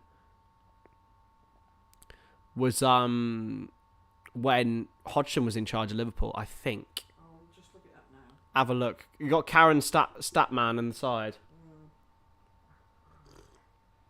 Statman Stonadge on the side. Yeah. That picture kind of made of me and Ox. I don't know. I really want to find it. I want to find it. I don't know where it is. If you can manage to find it, try and find and send it over. It's surely a foul on Antonio. Hooked away though. Played wide, and Schlupp will press Vladimir Sofal, but he'll clear into Souček. Sofal again. Back into Agerd. Easy enough for West Ham to manoeuvre the ball around, and they've probably had the better start of this second half. Antonio looking to get behind Anderson. He's got the strength, but he hasn't got the pace, which is a strange thing to say about Mikel Antonio. He's both pretty much a physical specimen. I think it is, yeah. I think you're right there. Are you? And it's got out for a collar. It shows. People were saying in the chat about would I care if Everton went down, and being honest, I actively do want them to get relegated. Not because I particularly like. I love the Merseyside derbies, but like, it's such a one-sided derby now that it hasn't lost the meaning of winning it, but it almost feels like a guaranteed 4 points, if not 6. And they'll have a season in the Championship and be fine. 2010. 2010, it will be Hodgson, won't it? Yeah, Hodgie. Crossed it all the way across, and it's going to be a goal kick. It's awful from Elise there.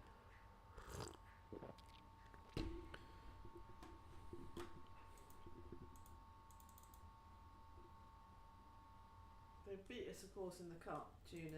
They beat us in the FA Cup, was it or League Cup? Ancelotti. Oh yeah, no, that was in the league.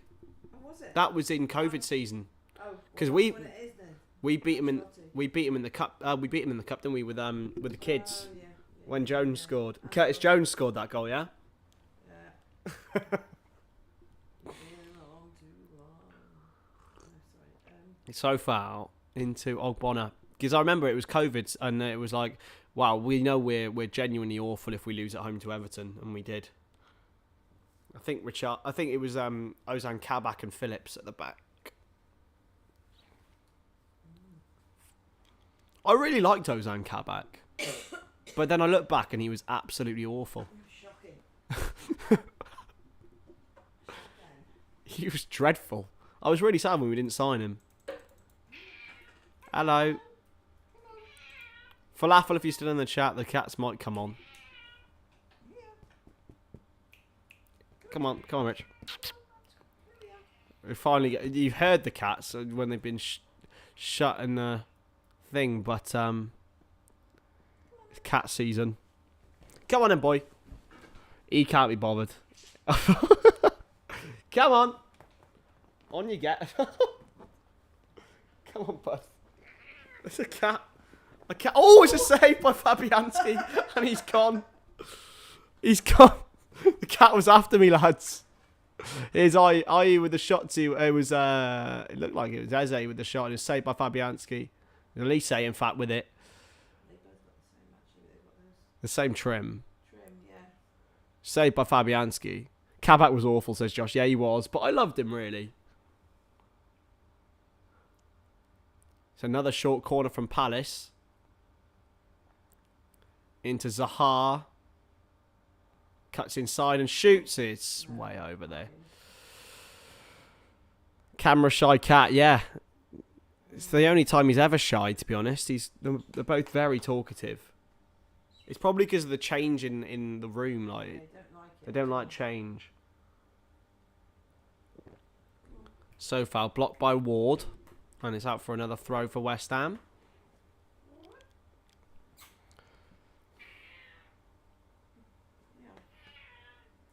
He's not having it. Hoisted into Anderson, who heads away. There he is. There we go. He's been a bit more sociable now. He won't come on camera though. He won't have it. Hoisted away though by Fabianski and into Jared Bowen. So foul in fact, and Bowen is fouled. Hey Anderson, how we doing, my man? Camera Shy Cats are planning a fridge raid. I don't think so. They get fed well enough here. They are 15 as well. They are old boys. They're old boys and they're still doing all right, really, for their age. Hoisted towards Thomas Souček, who's been involved in pretty much every facet of West Ham, both good and bad. Elise darting forward up against Declan Rice. Basmati, Billy Bonds. Speak to his agent. I'm not speaking to my cat's agent. Money for screen time. He's not having it. So Declan Rice. One thing I will say, one player I would absolutely have in our midfield playing for West Ham today, Declan Rice. All chance here for Palace, and there he is, Souček this time getting involved. Yeah, me and Izzy are doing well, Anderson, very well, my friend. Back in a different location today, but we will be back in our studio come Monday. But I feel liberated. I feel like I can. Oh, chance! Oh, as they can't bring it down, back to Ward. Feel liberated. I can sort of be overly exuberant. Be like Pep Guardiola on the sidelines.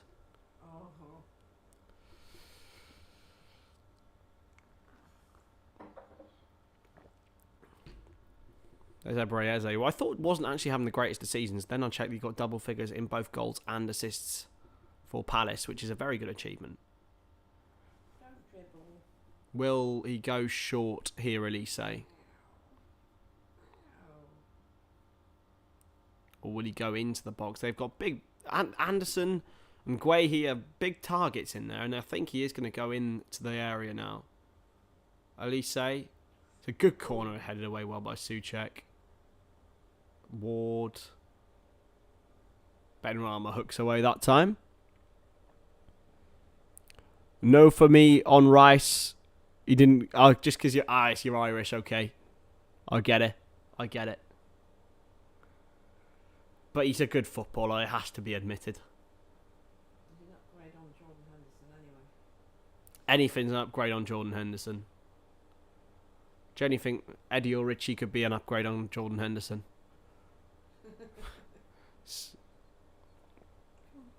Well won by Schlupp. Now Ayew for Palace, just drifting on the left-hand side. He's sort of been given a free roll and he's lost the ball. Just I was about to give him a bit of compliment, as you do. Antonio, no foul given. Zaha hooked down and so foul. Going to go straight into the yellow cards for Craig Pawson.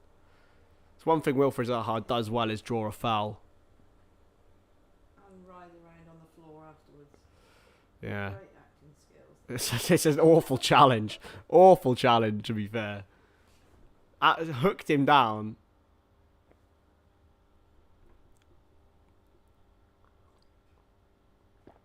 Oh, good cup up.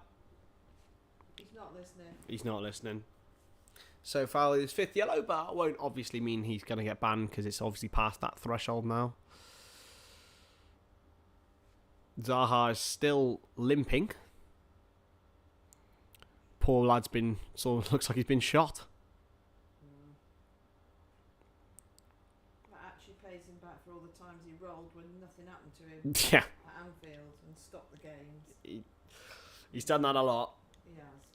It's going to be a good opportunity for a free kick though here for Palace. Eze is on the edge of the box. It's going to be Elise to cross it though. Joachim Anderson forward.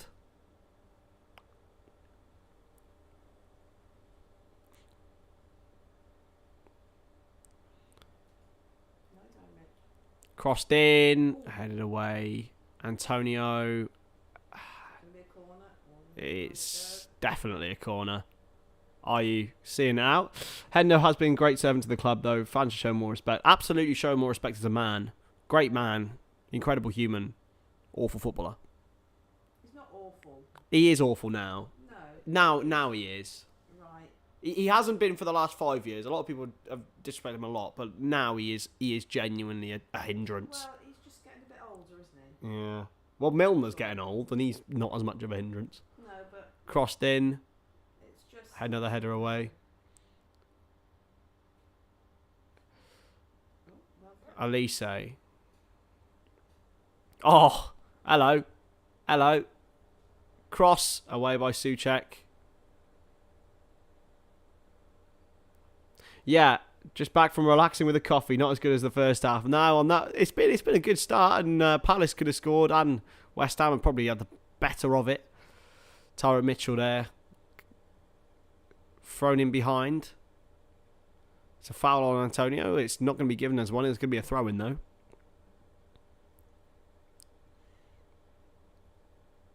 There is Vladimir Sofal.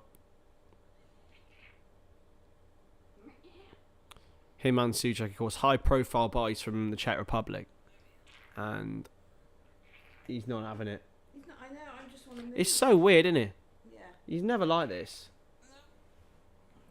It's because of the change in the room. That's why. They don't like it. Don't like the change in the room. Off Ben Rama for a Palace throw-in. Oh, hello. Come on then. We have a cat, lads. Hello. We have a cat. We've paid his agent's fees and he's on. He doesn't like it very much. What day is the Leicester v Everton match? It's on Monday, and there he goes. Come on. There he is. Look at him. Look, Kurt Zuma's not on the screen anymore, man. Come on. Johnson picked up by Johnson. He can go now. Be free. There he is. That's my boy. He's an old man now, though. 15 in June. 15 years old. Yeah, Monday night for Leicester against Everton. Huge game in the relegation battle. Not being honest, I can't see Everton getting anything out of it. Leicester have looked good in the last few games. Is it at Goodison? No, it's at King Power. Oh. They've only got, I think, 2 home games left. And one of them's Man City. Antonio sort of volleys off his head and Souček goes down. Elise now back inside. Played to Ayew. Ayew into Ward and now wide to Elise. Palace have had 88% of the ball in the last 5 minutes. But possession means nothing against David Moyes' teams. They just get you on a set piece. Zaha, though. To Eze. Ayew. Eze. Oh, great turn. Penalty, surely. Penalty to Palace. Oh, nice football. Great play. Eberechi Eze. Brought down by a good. Palace have the opportunity to restore their 2-goal lead. And it's all about Eze there. Yeah, it's a penalty. Let's just have a second look at this. Yeah. Yeah, he put his hand out. Surely that won't get overturned. Yeah, for me, it's a penalty. It's a slight nick from a Gerd on his left boot.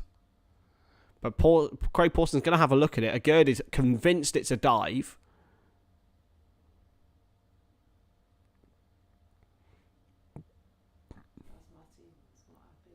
Eze's going to have the penalty, though. If it is given. Shayad thinks it's a penalty. VAR's having a look at it. I don't think they can overturn it unless... He's put his hand out, though. He has. He's dragged him back, yeah. Yeah. He's got to give it if he's put his hand out on him. Yeah, I think. Ooh, actually. Depends. You need it from the other angle. Or maybe it's a dive. Ooh. It'd be an interesting one, because if you've seen things like this given... Stevie G in the they're Champions League final. They're checking that if it's... I don't know what they're checking here. Offside? I don't know. It can't be... It's going to be given. It's given by Craig Pawson. See, for me, on second look, I don't think it was a penalty. DVG in the Champions League final, 2005. Similar. Liz had a Maine Coon cat who lived to 20 years. Oh, bless. I love Maine Coons. They're gorgeous.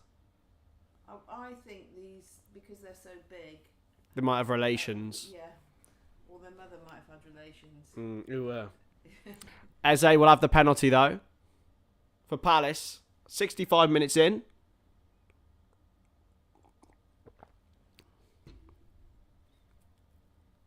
And Fabianski doesn't have the greatest penalty record. I think if that isn't given as a pen, it's not going to get overturned as one. But Eze steps up with a shimmy in his run-up and a really, really cool penalty, to be fair. I don't agree with them stopping. Eze dances and makes it 4-2. I think it's cheating. It's a strange one. I don't know what they're going to do about that in the future. If they're going to actually have a little address of the... I think it's... Because they have so many rules about goalkeepers and moving. Because goalkeepers aren't actually allowed to like touch posts or anything anymore. They should just have to kick the ball and that's it. Go up there and wallop it like Mo used to. And Milner. Can't have Mo taking penalties anymore. Can try him out tomorrow for about 4 up. I think that penalty, if it doesn't get given, it doesn't get overturned to be given as a penalty. But because he gave it... It's a bit like the cricket type thing. Yeah.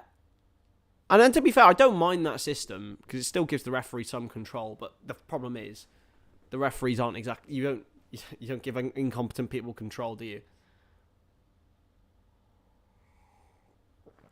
So, Crystal Palace 4, West Ham United 2. This would take them above Chelsea. Mark's in the chat. Good to see you, Mark. How are we? Moyes is getting sacked in the morning. He shouldn't be. They've got a Conference League semi-final coming up. So much impatience from fans about David Moyes. I honestly don't understand. He's done such an exceptional job at West Ham. Even this season, if they get to win the Conference League, that is job done. They've qualified for the Europa League. It's the pulling back that makes it already a pen, even though he's dived. Yeah, I suppose you're right there. But I don't think it gets overturned if it's given the other way.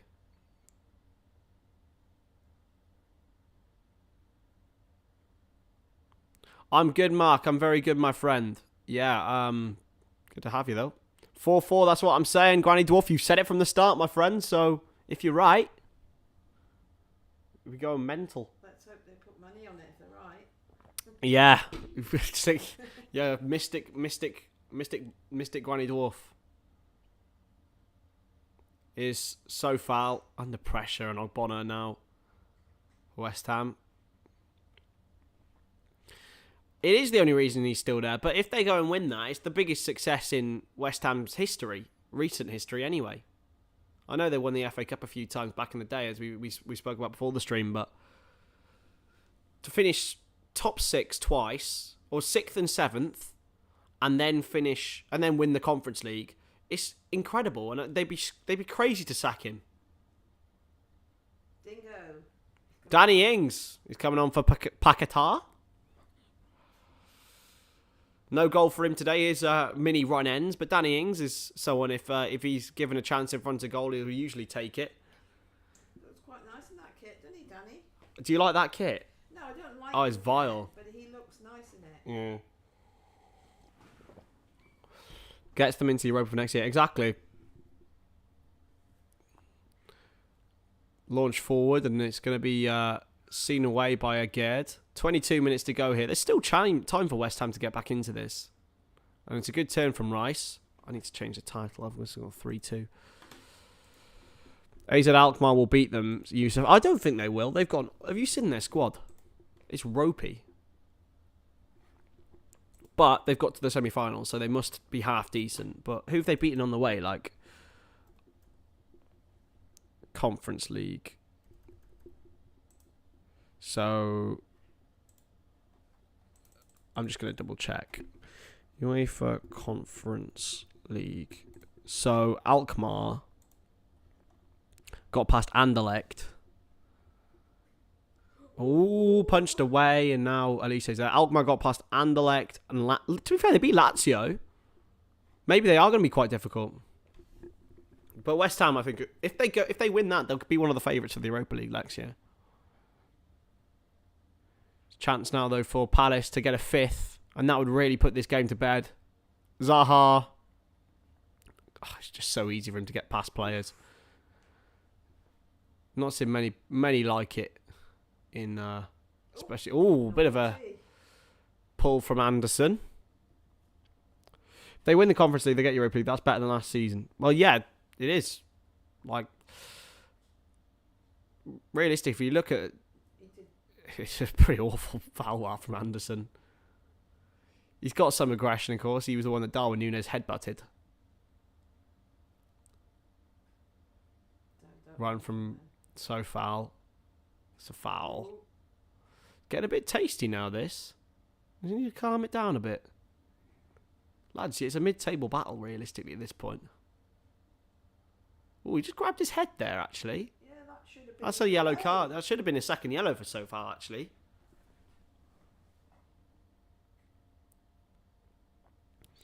Hope Forest can win rather they stay up than Everton. Yeah, they're playing Brentford today. Brentford's season's finished, like, realistically. They're 99% not going to get European football, and they're safe, so... Forest were the best fans this season. Yeah. Loads of people have said, like, Forest fans in general have been great. I just hope they can continue it. If they do stay up, they can continue being as good as they have been. Because we've seen it a couple of times, like, second season syndrome. Sheffield United, brilliant fan base. It's going to be a corner to West Ham though here. Sheffield United, Huddersfield haven't had the greatest second season. It's partly down to the fans as well. It's always good. It's one thing to be loud in your first season back, but to be loud when you're potentially losing games more regularly than not. I suppose they are now, actually. Souček, Ogbonna, Antonio, they're surrounding. This is where West Ham have got their 2 goals this game so far. It's flicked on again, and they've scored, surely. They have scored again. Not if a good scores, it's 4-3. It's a 3rd goal from corners for West Ham today. Hello? What is this defending from Palace from set pieces? They cannot seem to stomach it. It's another flick at the near post from Souček. Oh, and there might be a check for offside here. But Antonio's not the one who scored. Antonio would be the one potentially offside. But Agard is the one who scores. He's in an onside position. Oh, it's brushed off. It did come off Antonio potentially. Yeah. This might be shoulder, yeah. Might be chalked off. Let's have a look. Or did it come off Joel Ward? But it brushed onto Antonio. This is Granny Dwarf. If Granny Dwarf's prediction comes true here, I don't know. Oh, handball they're checking. Nah, that's not handball. No. That's not handball. It didn't go anywhere near his hand. Yeah. David Moyes is going to be absolutely that is definitely a goal. It is. I think it's been given. Naif Agard is the one who claims it. It's 4-3. Oh, this game is... West Ham 3 goals from corners, by the way, today. Yeah, goal given. Crystal Palace 4, West Ham 3. Granny Dwarf's prediction may well come true. From before the game, by the way, he said 4-4. Headed back to Fabianski. West Ham look nowhere near scoring. They look nowhere near scoring from open play, but from any time from a corner, they just look so dangerous. Here's Rice. The long crossfield ball towards Sofal. What is that? Going out for a goal kick. Came off Ward, apparently, instead of Antonio. So, is it gone down as an own goal? I don't think it should have done, but... That would really inspire you seeing them two on the sideline, wouldn't it? Hodgson and Moyes, the two oldest. Ray Lowington, yeah. Lewington, yeah. The Hodgson and Moyes have actually managed. They're the two oldest managers in the Premier League. Managed over 1,000 games between them. And it must have been with loads of different clubs against each other as well. I'd love to see the two meeting. I want to see that their record against each other. I don't know if that's going to be readily available. Roy Hodgson v David Moyes. I love just looking at these random facts during the stream. Record. Oh, there we go. 14 matches. Roy Hodgson's only actually ever won 3 games against David Moyes. 3 wins, 2 draws, and 9 losses. Launched in from a long throw for West Ham and hooked away by Palace. Interesting one for Roy Hodgson. He's never actually won a game against Jurgen Klopp. He lost all 8. All in his Palace. There's another long throw towards Ogbonna. Hooked away again. Rice wins the header. Cleared away. Now here goes Palace with Ayew. Challenged by Danny Ings. He's been fouled now. Hey Elias, good to see you, my friend. Not a problem, man. I'm busy in uni as well, so I know studies do get in the way of life sometimes, my friend. This Palace performance reminds me a little bit of Liverpool against Forest. Just look absolutely fine until a set piece is taken. And then it's done and dusted.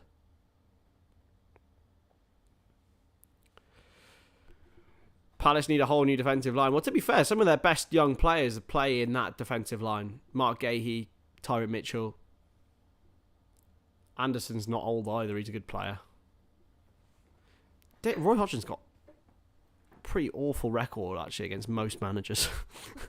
He's actually got really bad. He's even only got... So I think it actually came off Joel Ward. Looking at it.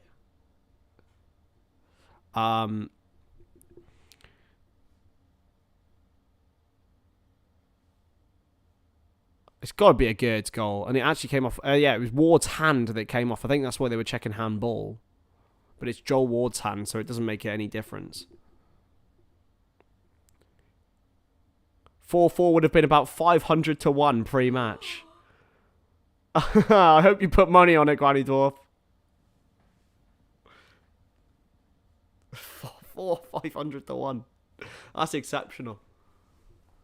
These two games, well, in the last 2, West Ham have won the last 2 meetings between these two 3-2. So it almost seems to guarantee goals, which you wouldn't expect between Hodgson and Moyes or Palace and West Ham.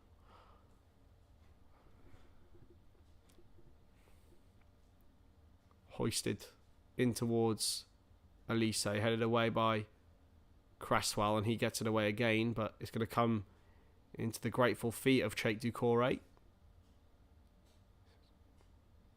Rice for West Ham, looking to break. He's got Benrahma on the left-hand side. Rice to Benrahma. Still, he's got Rice on the overlap. He's got no space, but it's going to be an offside flag, actually. It's poor from Benrahma. You can't be offside there. It's tight, but he is. Just.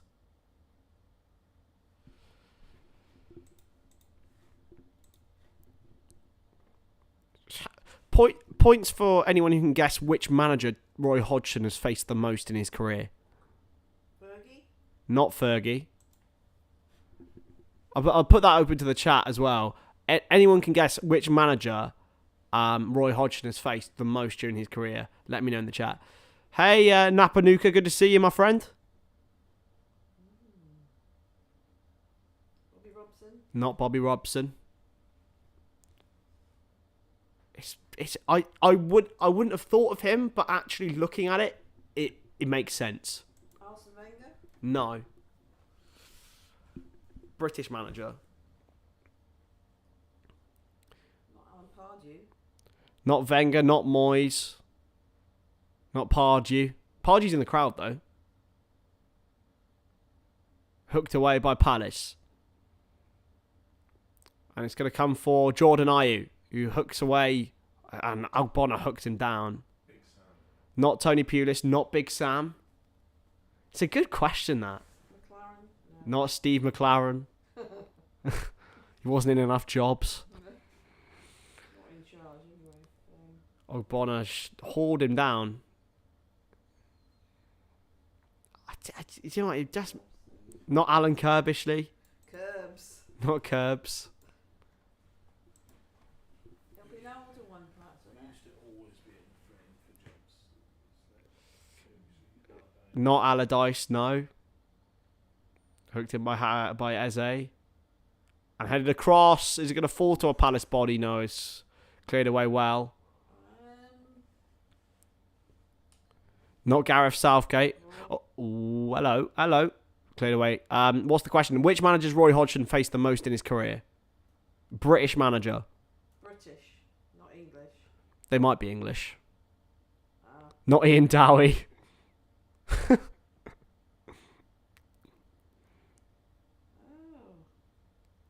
It's quite obvious, but it's also not. That's not exactly a clue, I know, but... Not Stevie Bruce, but he's close. Ooh.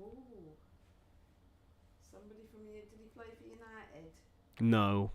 No, I'm saying like it's sort of a similar vein of manager, I would say. Right. Similar generation. Not Maybe a bit older. Who's it?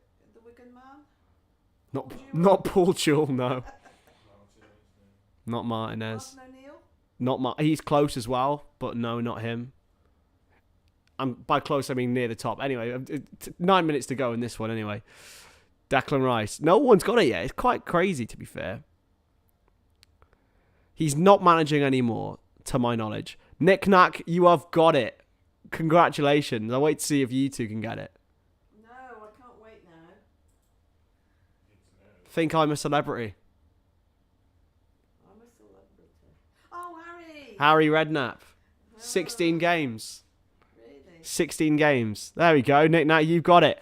Harry Redknapp. See, I would never have said it, even though it makes a lot of sense. But he's managed so many times. So many teams over so many years. Anyway, pinged wide now in towards Elise. Joel Ward battling with Cresswell, and it's a collision, and it's going to be a free kick to West Ham. That is an interesting trivia question.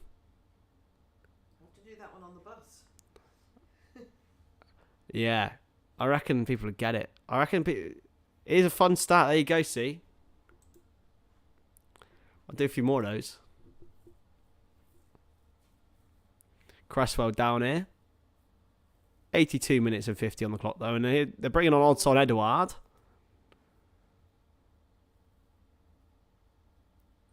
I want to be Edouard. Going to be for Wilfried Zaha. Might be one of the final times he leaves the field as a Palace player. Contract out in the summer. And he's not happy about it, to say the least. Edouard's on. It looks like he will probably be playing on the... Ooh, he's not happy about it, Wilfried Zaha. No. He's really not happy about it.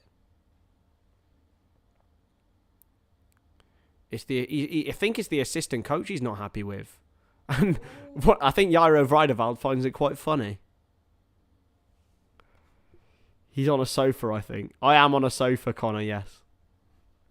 Talking about contracts being up, Chris, yours is up in the summer as well. Now you Yeah, uni. leaving uni, contract's up. Got to look for a new club. That's it. New club, new eras. Just looking at this, he's got awful records against all of these managers apart from Martin O'Neill and Steve Bruce.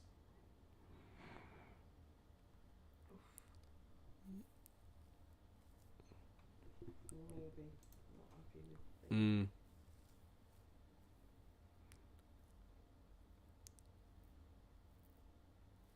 You know what they say, you don't want a player to be happy when they get subbed, but you also don't want them to be stropping off, especially when they're your captain.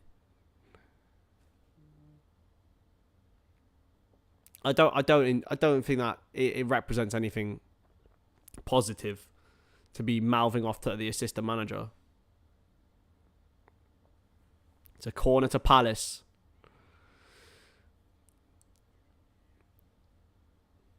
Hard to believe he started at Palace 60 years ago in the youth team. Roy Hodgson, really? I didn't realise he started there. Was he a player? Did he play? I don't even know. Because I know he had his, obviously, gallivanting across in Sweden and stuff.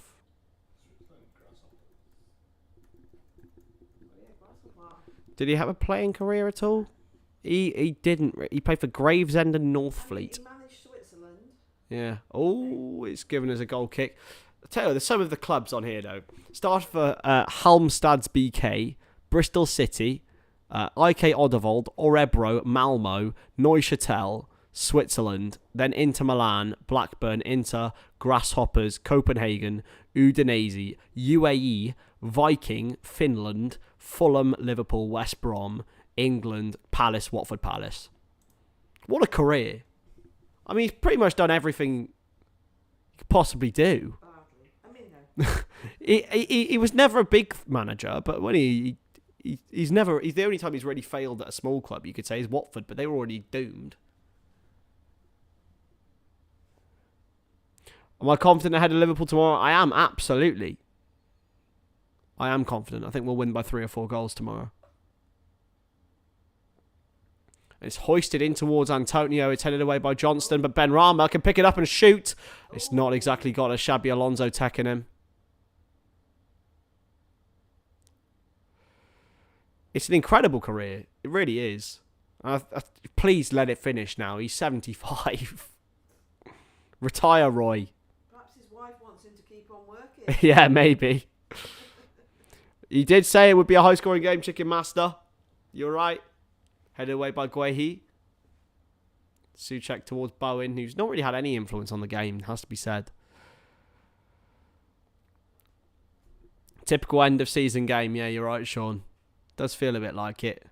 They're not really on the beach, though, West Ham, yet. I think there's still a slight chance.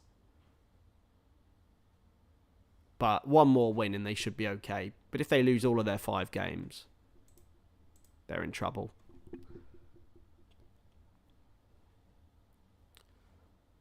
Flicked on towards Eze. He's going to be played away by Agerd, but lazily, really. Now Elise. Look tired, West Ham. Elise into Eze.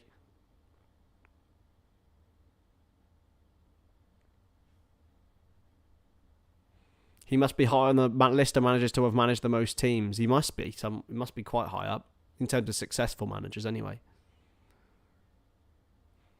Who was the one that... there was one that managed Wolves. He managed about 1 million teams. Walter Zenga. He managed like a different team. Avram Grant must be up there. Here's Doucouré. Eze to Edouard. Eze. Ayew towards Edouard is going to be played away, though, by West Ham. It's intriguing how Palace have used Edouard very sparingly since he joined. He was hot property from Celtic. It just hasn't really worked out. It makes you wonder what will happen now with, Morelos leaving Rangers, where he will end up. Oh, here comes Maxwell Cornet for West Ham. He's on for Antonio. I think he's run his race. I'll have Salah as my captain in fantasy football this week. You reckon he'll do the biz? Absolutely. I think he'll score tomorrow. Maybe 2 even. And by the way, Mo Salah on for 3 consecutive 30-goal seasons. Enough said.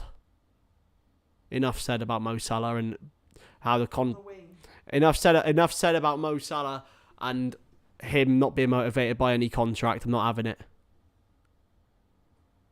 I'm not having it. Yeah, I'm feeling way better, Sean. Yeah, way better. And by the way, that's four 30-goal seasons in 6 seasons for Liverpool for Mo Salah, by the way. From the wing. And you're not as far behind today, I noticed. Yeah, I'm not far behind. I'm actually watching it live rather than on Sky Go, so there's not the original 30-second delay that you get.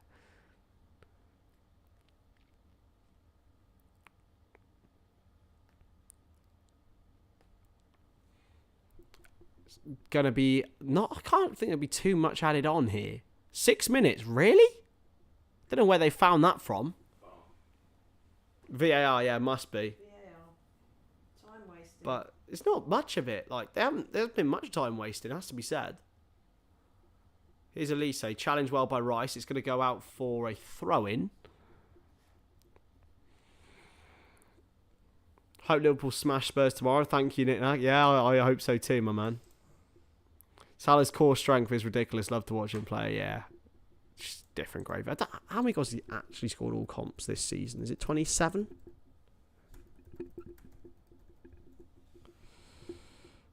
Yeah, 27 goals in 45 games, and it's an off season, by the way. It's ridiculous. If he scored them 2 penalties, he missed. Yeah, if he scored them penalties, yeah, exactly. He would be in a better position as well. Played wide now into Cornet.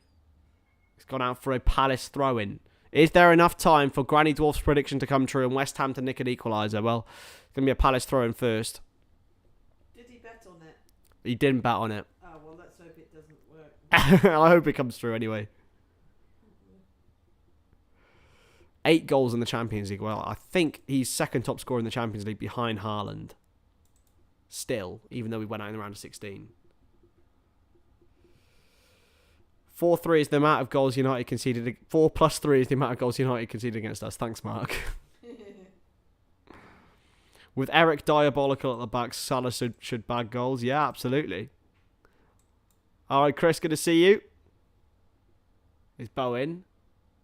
Oh, that's an awful touch.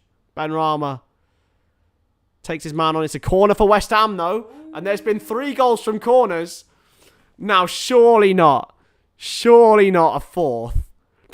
It would be some sort of record if they got 4 goals from corners in the same game. Probably know with the shots on target. And yeah, exactly. Be a cricket score tomorrow at Anfield, 7-2. I'd love that to be 7-2, yeah. Don't want them getting 2. One of them will So. when somebody Virgil punches Harry Kane. It's Cresswell with the corner. Will there be one more chance for West Ham? Cresswell. It's not a bad ball. This time it's headed away. It's going to be another corner. Doucouré got there.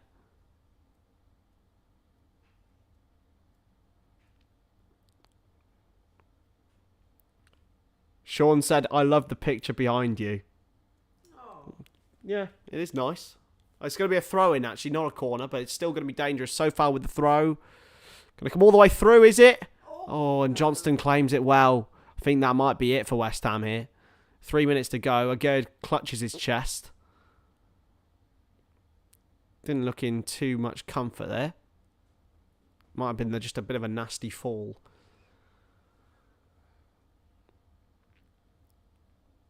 Yeah, he might have got an elbow in the ribs by accident.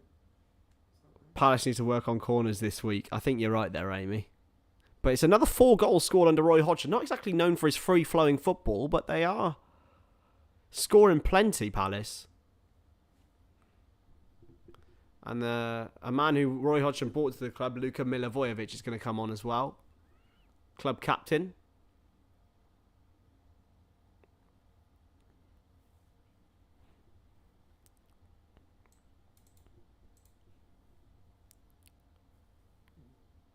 Salah will score, Nunes score, maybe even James Milner will show Spurs up. Oh, I'd love that. Here comes Luka Milivojevic. Very much reaching the twilight of his Palace career, but this will mean that Palace will go up to 11th and will guarantee their safety.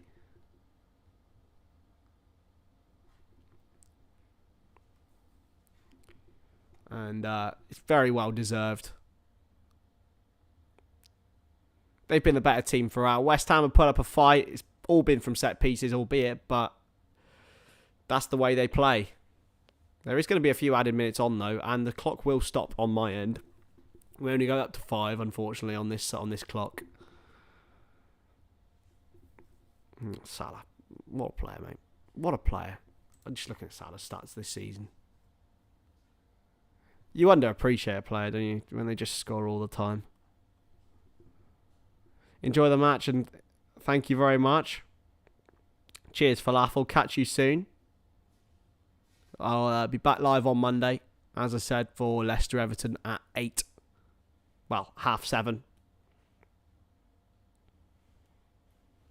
Chelsea should have got Hodgson in instead of Potter. Yeah, maybe. Maybe Hodgson in instead of Frank.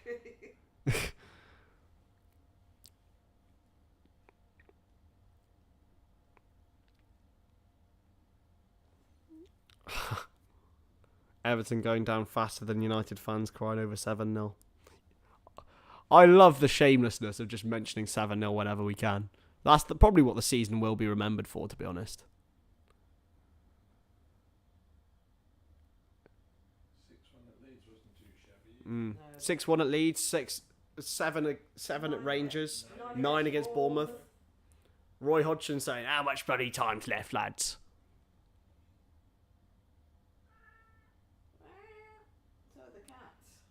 Benrahma presses well.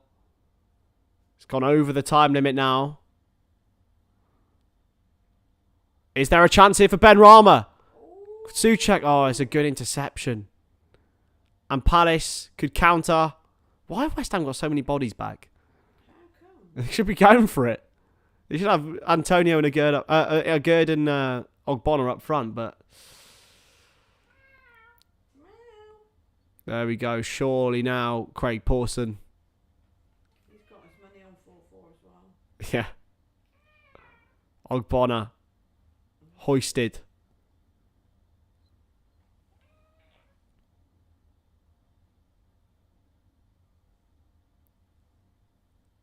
And it's played off for a Palace throw. Or is it? It's a West Ham throw, in fact. He's launched it forward. And here's Cornet.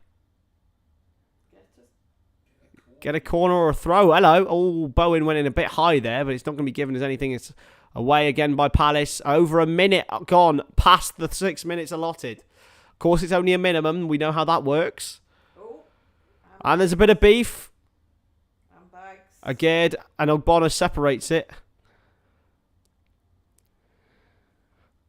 Nearly done here. Very nearly done. Oh, Edouard did just flick it out of the way. It's a bit of housery going on. I love that, though. He kicked him. Oh, Aguero. Yeah. Or kicked out at him. Come on, finish this up then.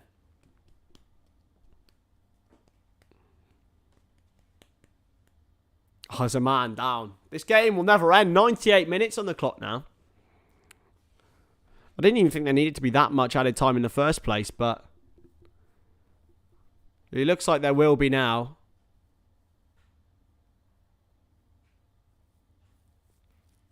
Well, that's a silly. Surely. Cresswell launched forward. It might just... Oh, it's well won by Grahey. Ogbonna's forward now, and it's a turn from Souček. He's not really the man you want crossing in. You want him on the end of the balls. Cleared away by Palace again. Surely, come on, Craig. Played wide now to Sofal. And now Benrahma. Will there be a chance to cross? Benrahma. Oh, it's awful. It's right into the stands. And that is it. Roy Hodgson masterminds another Crystal Palace win. And it's unfortunate for David Moyes and West Ham United, but they will still probably have to pick up a couple of victories. Anyway, thank you very much for joining the stream. We will be back in the studio back on Monday, but I will catch you in the next one. I'll see you later. Bye-bye.